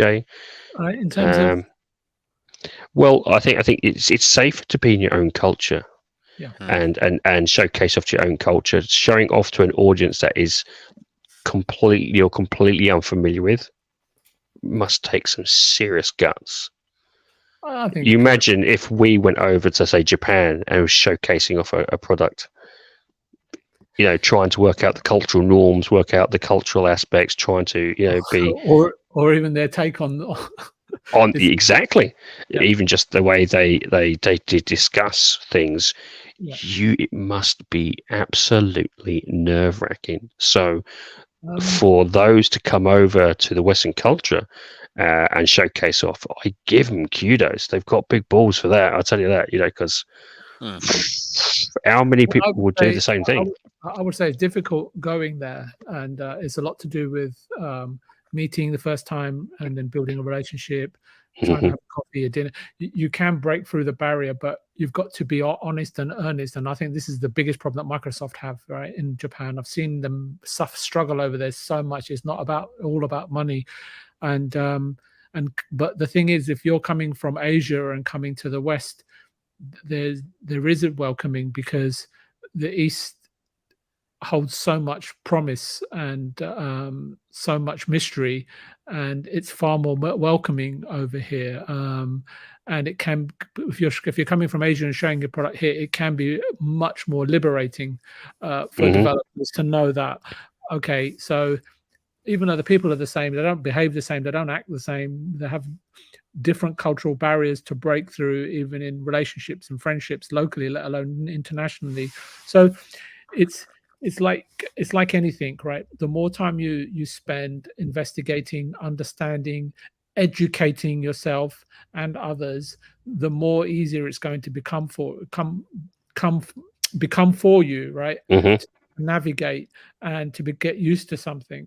So it's like, I don't know if this is a good example. It was like me. I was in Korea. I was in Busan one. It's like a seaside front, about 40, 50, I don't know, not about 40, but a few hours from south of Seoul. And I was at this dinner, and I'd had a few. And for some reason, we had to eat live octopus, like baby octopuses. And and it's like, it was the shock of it. And I don't really know how to explain it really, but once you've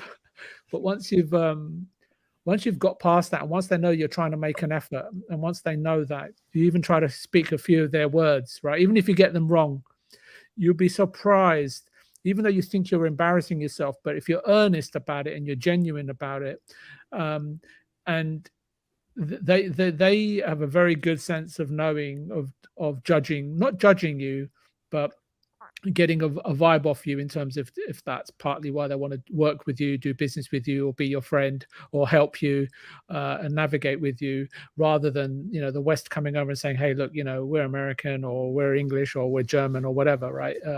And this is how we do business, this is what we'd like to do. And they're all they're not willing to dive in or try to break that, break bread in the traditional manner. Can I put it like that? Or I'm not saying go native, because that just sounds really cliche and everything, but showing them respect, not by throwing money at them and not saying to them, oh, this is my business and this is how much revenue we turn over. They're not ultimately not interested. They want to know, are they doing business with someone genuine, someone trustworthy, someone who ultimately respects them, not on the surface, but on every level, cultural level, on a deep level. Yeah, and that you respect them, but you're also yourself, and it really is just about being yourself, because everyone's different. But if you can show that you're being yourself, and that is your natural state, and that's your normal state, you end up getting a lot further. And I remember once at a dinner, I was making jokes, and my translator was saying, "You can't say that. You can't say you just cannot say that." And I said, "Just say it." And I said, "Tell them to watch me. Tell them to read me. Tell them to look at how I'm saying it, right? Because they'll get the feeling and the energy from me. And when you translate the words, I bet you any money it'll be okay." And that's how I always worked there, and it always worked for me, right? Because I had no filters. I was never trying to maneuver myself into positioning myself or sounding in a specific way to make myself appeal to them. I was just myself. But even some of the people that couldn't speak English, I ended up having some of the best relationships with. So that was my experience anyway. And Meisuko's probably just going to dive out here saying, "Oh my goodness, good stories there." I agree with that one, because it's like with this Asian culture, it's not this kind of place where you go and force your hand. It doesn't work there. No, it doesn't work at all. It's not like you cannot make like a power play there. Oh, Microsoft tried to. What was Nintendo? We want to buy you. Yeah, and the thing is, and you see removable. My point I was trying to make, that happened nearly a quarter of a century ago, right? And It's still But fresh that taint today. is still It's there. still fresh today as it was Mhm. back then. So what does that tell you? It tells you many things, many connotations to that. I'm sorry for interrupting, Meisuko. That was a good point, Mr. Stubbs. Thank you. People don't forget, and they're still in the industry. Those people. Well, that's the trouble. Is it's if you're seen as, I'm going to use some dodgy terminology here. If you're seen as slimy and just out for cash, you'll be seen as slimy and out for cash, sounds and like a really you'll good title, basically be placed in a position of we don't trust you. And the worst, and as everyone knows, once you lose trust, it's bloody hard to get it back. You have to go to 3 to 4 times, 50 times your length to try and rebuild that trust, which is whilst making a good impression and being honest and earnest when you go into other cultures is often the best way, because they know, okay, he may have cocked off, that may be insensitive, but he probably didn't do it out of malice. He was doing it because he doesn't understand the culture, or he doesn't understand our way of things. If you are slimy, let them read you. yes, yeah. If you're out to try and kind of do someone over, whether it be financially, physically, mentally, they do know. They are very acutely aware of how to read people, because it's part of their culture. Reading them is how is how they get through. In business world, that is how they do people. They read. It's outsmarting effectively your enemy. And they've been doing it for thousands of years. So unless, of course, you're better than them, which you probably won't be, because our culture wasn't tailored to that sort of situation, you have to. The best way is being open. Can I ask you removable? Because you just mentioned Slimy Out for Cash. Is that the indie game sequel to Slimy Quids In? Probably. I was trying to think of like a good. No, I was just joking. A good, honest term. I know what you're saying. I think it's like so it must have been crap. It's one of those things. I've got the terminology, but I couldn't quite remember the best way of describing it. So it's okay, reduce it down to a much more probably brutal connotation rather than interesting conversation. I've learned quite a lot on this podcast tonight. Definitely about Persona 5. Know about different cultures and everything. VJ has some very interesting stories about meals. He did. Don't get me drunk. I've got so many stories. Oh my god. Suko, is it nearly 1 a.m. where you are? But we'd say one good thing is that in Chinese and Japanese, the cheers is pretty much the same. Kanpai. Yeah. Oh, okay. There you go. If you don't say it, kanpai. That's an important word to know. Yeah. And what is it in Finnish though? You'd be surprised. Kippis. You'd be surprised. I was in a meeting once, and I was licensing a game to Sony Japan, and I think it was only the second or third game that Sony Japan had licensed from a Western publisher for one of their systems.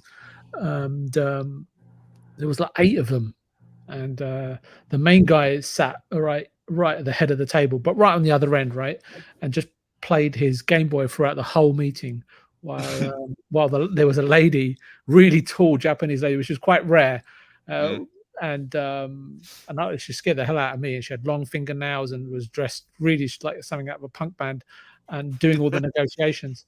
And every time we would ask, my guys would, or my, there's only 3 of us, and there was like 8 of them, right? Our whole entourage.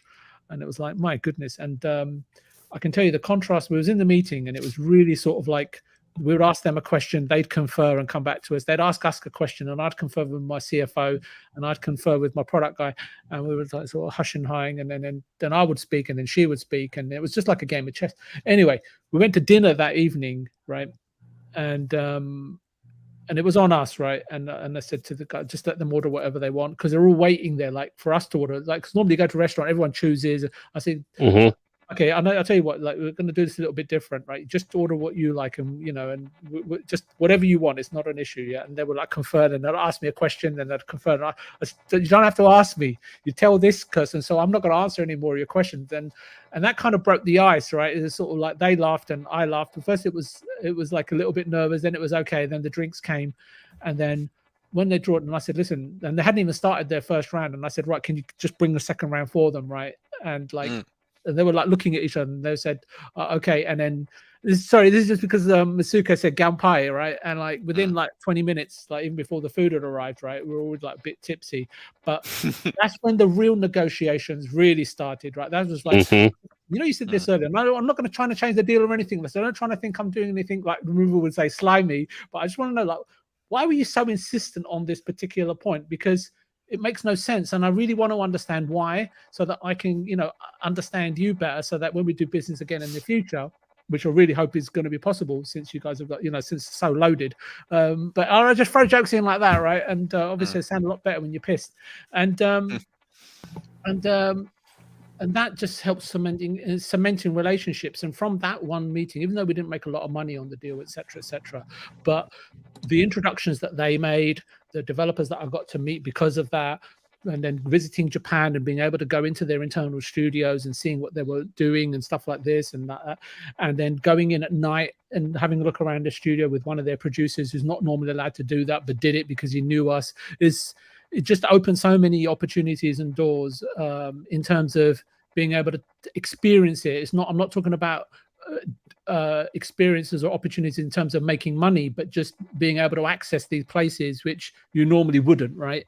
Unless you know the security guard, right, or something like that, right? Or have a girlfriend working at reception that'll take you in every evening. That's happened a couple of times, but we won't go into that. I can say that because my wife's gone shopping. So anyway, but if she's here, I wouldn't have anything like that at all.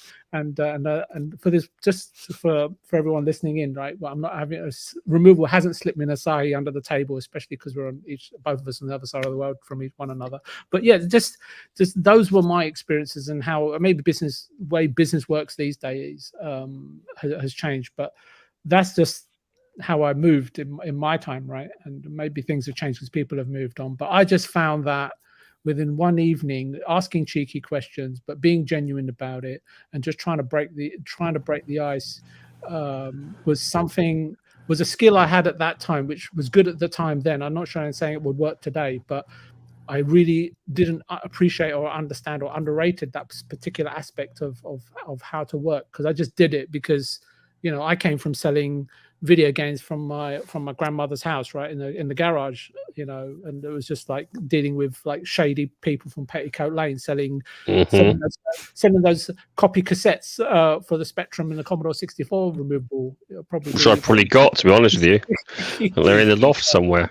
Yeah, so yeah, I was doing that while Removable was buying them. I was selling copies. So I knew the copy market so well, especially during the PS2 days while I was in Hong Kong. Oh my goodness, I could tell you some stories about games coming out before release, and van loads of discs. Yeah, oh my goodness. Yeah, I'll probably get arrested for this sort of talk, so I'm going to stop there. But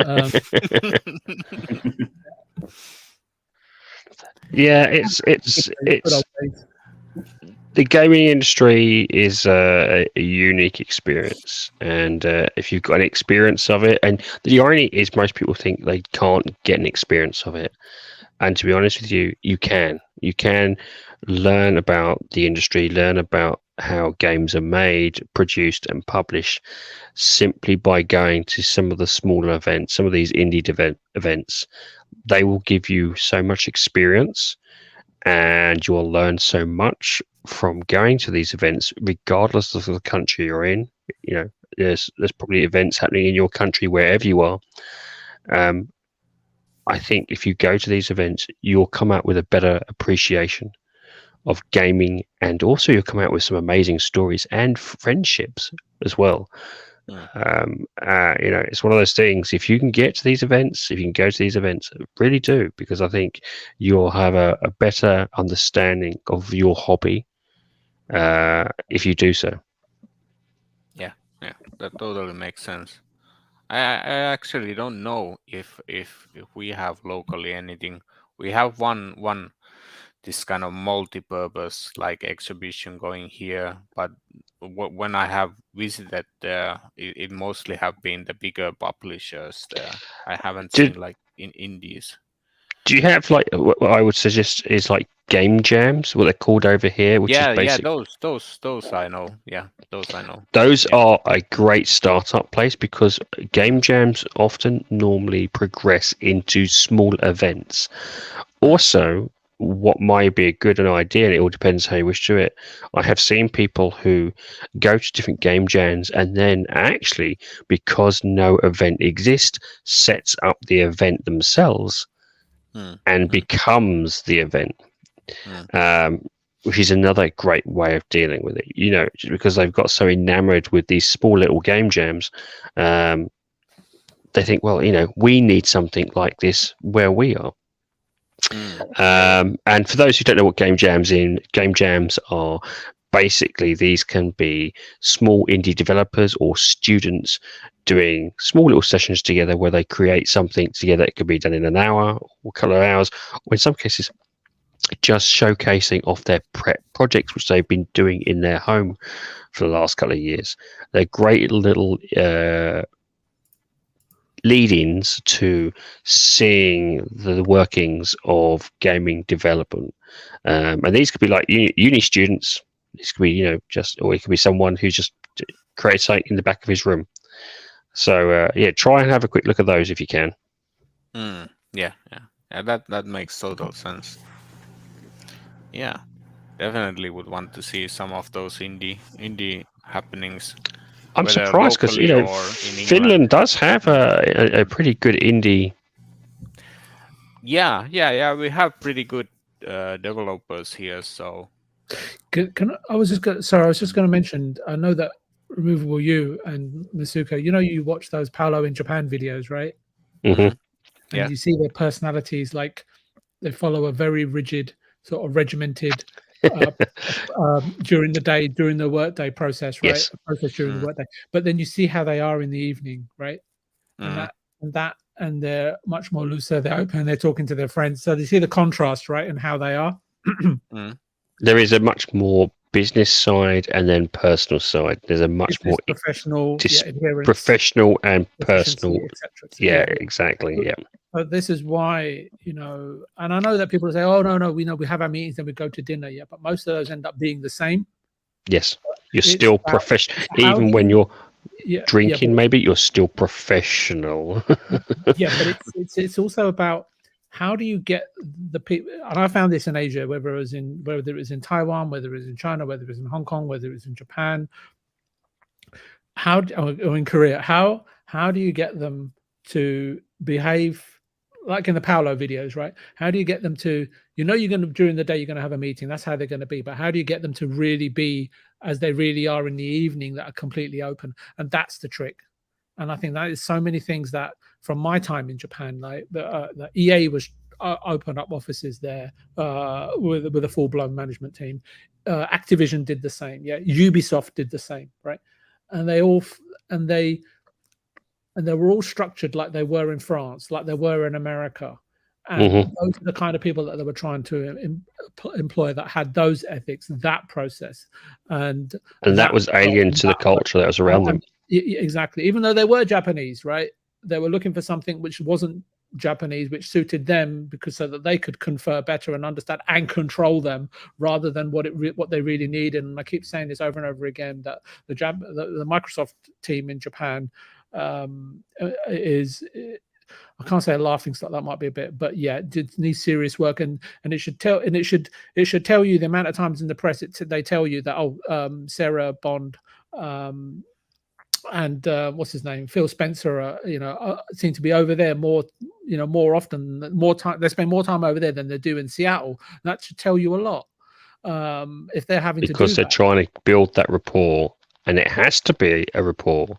Yeah, for them to even get anywhere near it. Yeah, and they're having to, but it speaks volumes in terms of how the Japanese team over there, which is large, are unable to do so.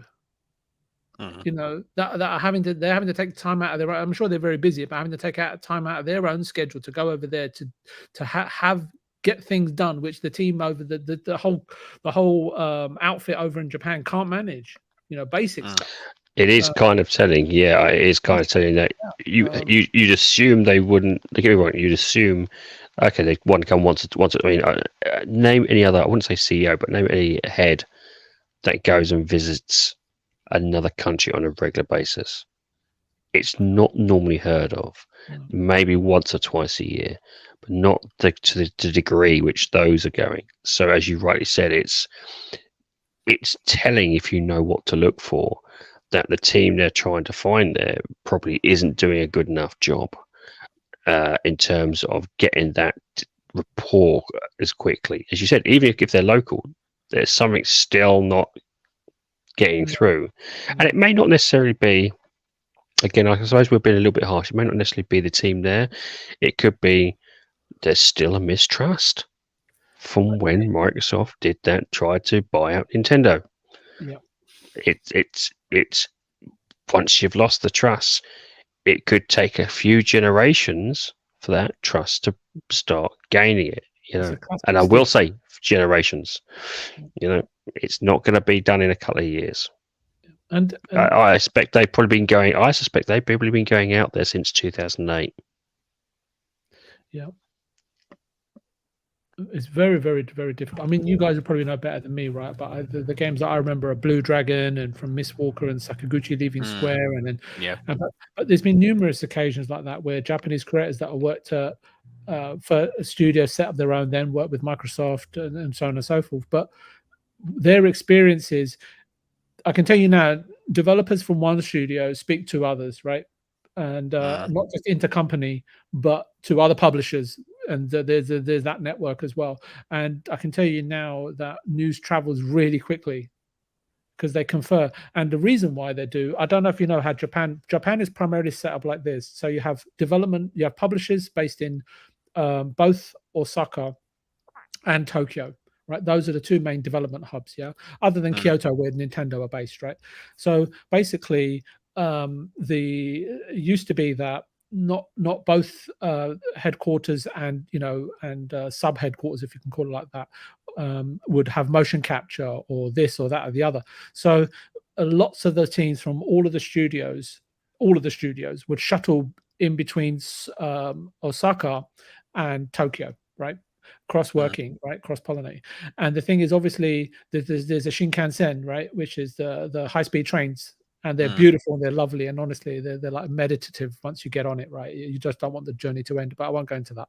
Anyway, especially the trolley ladies, bring all these lovely little sweets and stuff, and like matcha chocolate. Anyway, okay, I'm digressing here. So anyway, what would happen is that what's going to happen on those trains, right? All of the teams from all of the different studios, they meet, they bump into each other, they know each other, they're familiar with each other. So people from Square would meet teams from Capcom, teams from Level 5 would meet teams from Konami, and that's how a lot of the relationships and movement around stuff go. Because it's like an E3 on the Shinkansen every day. If that makes that, like who's who of development, right? And you can spot, it's like, they say you can spot one of your own or whatever, right? It's like you can spot a development guy, right? And you end up sitting next to somebody. Oh, where do you work? I work. Yeah, I work. Yeah, what you work? So it's very, is the right word incestuous removable? I can't, incestuous industry, is that the right word? It's a very much a click. Yeah, I don't know why the word incestuous came to me, but anyway, so that is why the community, the gaming development community, is so much more integrated than, say, in the UK or say in America, because the development is so concentrated within Tokyo and within Osaka. I hope that makes some sense. Anyway, so. Definitely, it makes a lot of sense. It does. By the way, Viche, do you know are the game developers pay like competitive in Japan? So, sorry, could you rephrase that? I didn't understand the question. I got the Japan bit, but is the game dev salaries like competitive in Japan? Is it like an industry it's not cheap, Meisuko. It's not cheap, and they pay a lot of money, but you have to if you've been paying attention to Paolo's videos, you'll also know that the reason why the salaries are high, and they may not even have, really, they may not be a project lead, for example, right? The salaries are high is because Tokyo's so expensive. Yeah, it is. Even the outskirts of Tokyo are expensive. I mean, if Paolo tells you how much rent they pay, right, and you can pretty much work out how much they've got to live on in a week, especially knowing their salaries as well. So if you watch the Paolo video, not just in the gaming industry, Meisuko, but they do pay well. Even I remember the salaries back from 10 years ago, and I'm sure they've gone up with inflation. Yeah, they get paid.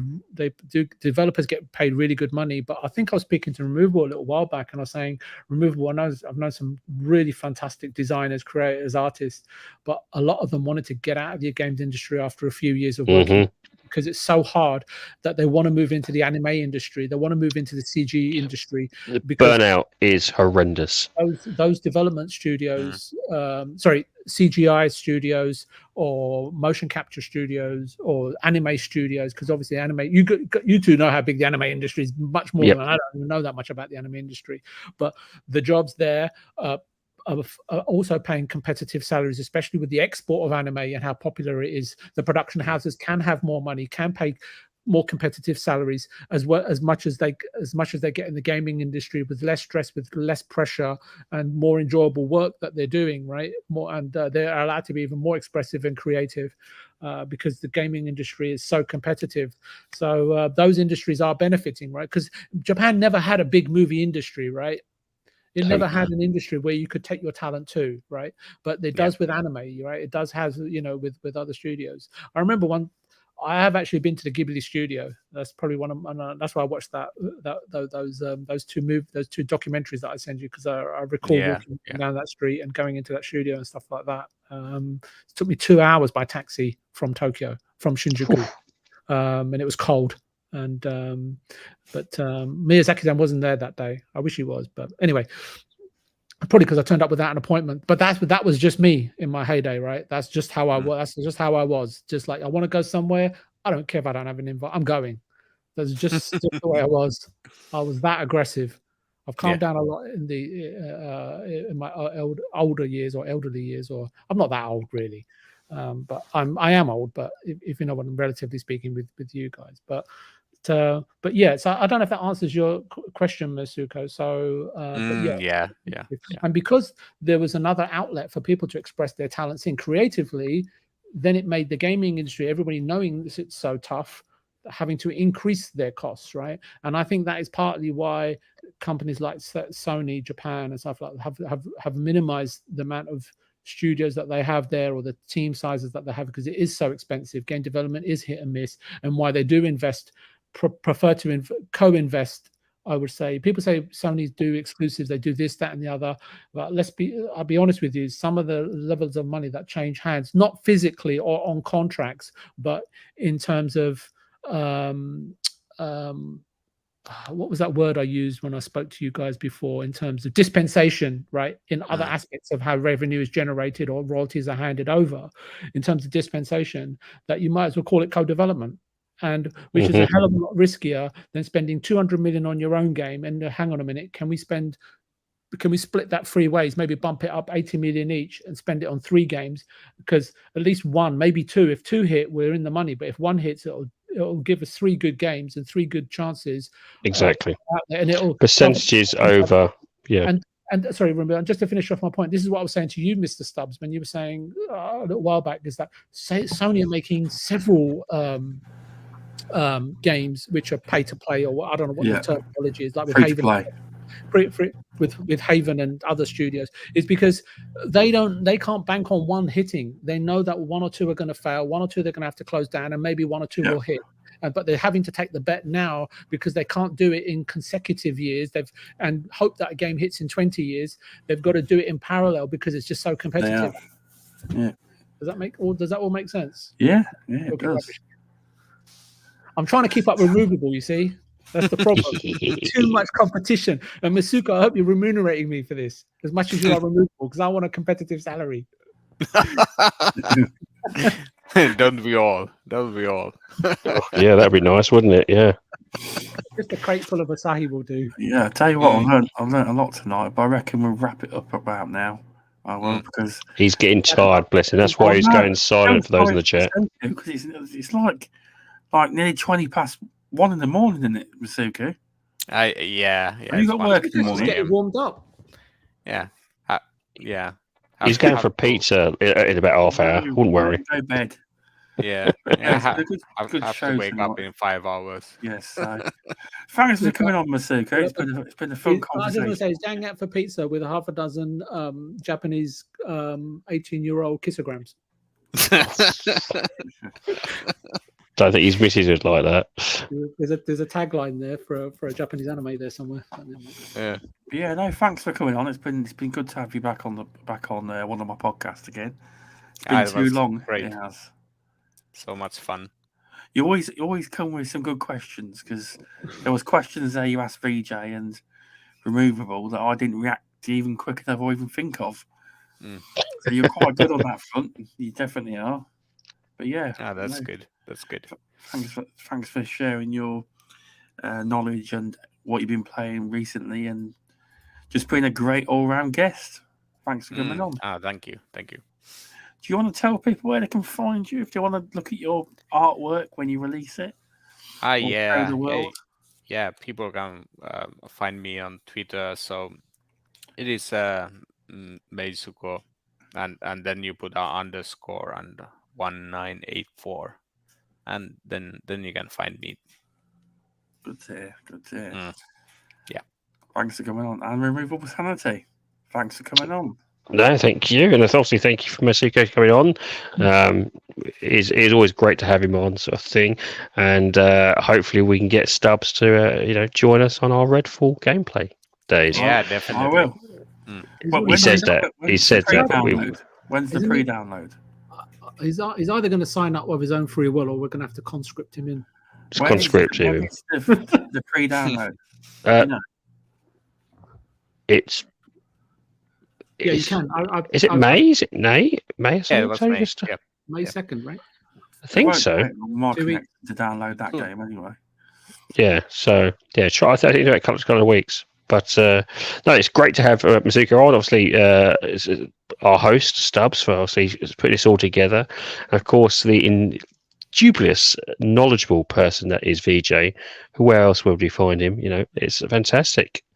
And obviously, thank you for having me on. For those who really, really are desperate to try and keep in contact with me in some sort of form, you can find me on YouTube, Twitter, and Xbox, and mine's under the name of RemovableSanity. Thanks for coming on. And VJ, thanks for coming on. Offered a very deep insight into Japan and how different cultures and business deals potentially are done. That was interesting. Learned something there. Don't follow any examples of my business deals; you'll end up bankrupt. And no, I'm really sorry I was late today, Mr. Stubbs. Yeah, apologies for that again. It don't matter. It's fine. And I just wanted to say that I think one of the biggest talents or strengths that Meisuko has that he probably doesn't realize, he has this unbelievably uncanny ability to ask searching questions which you can't help but answer and open up. He does. He doesn't realize that is a talent in itself. And if I did have a time machine, I'd take him and Removable with me to some of the meetings, because I think I'll probably get a better deal. And that would be fun. Or banned from Japan. And build a better rapport. It's a talent. It's a podcaster talent now. What you've got there, the interviews. It's a great talent you've got.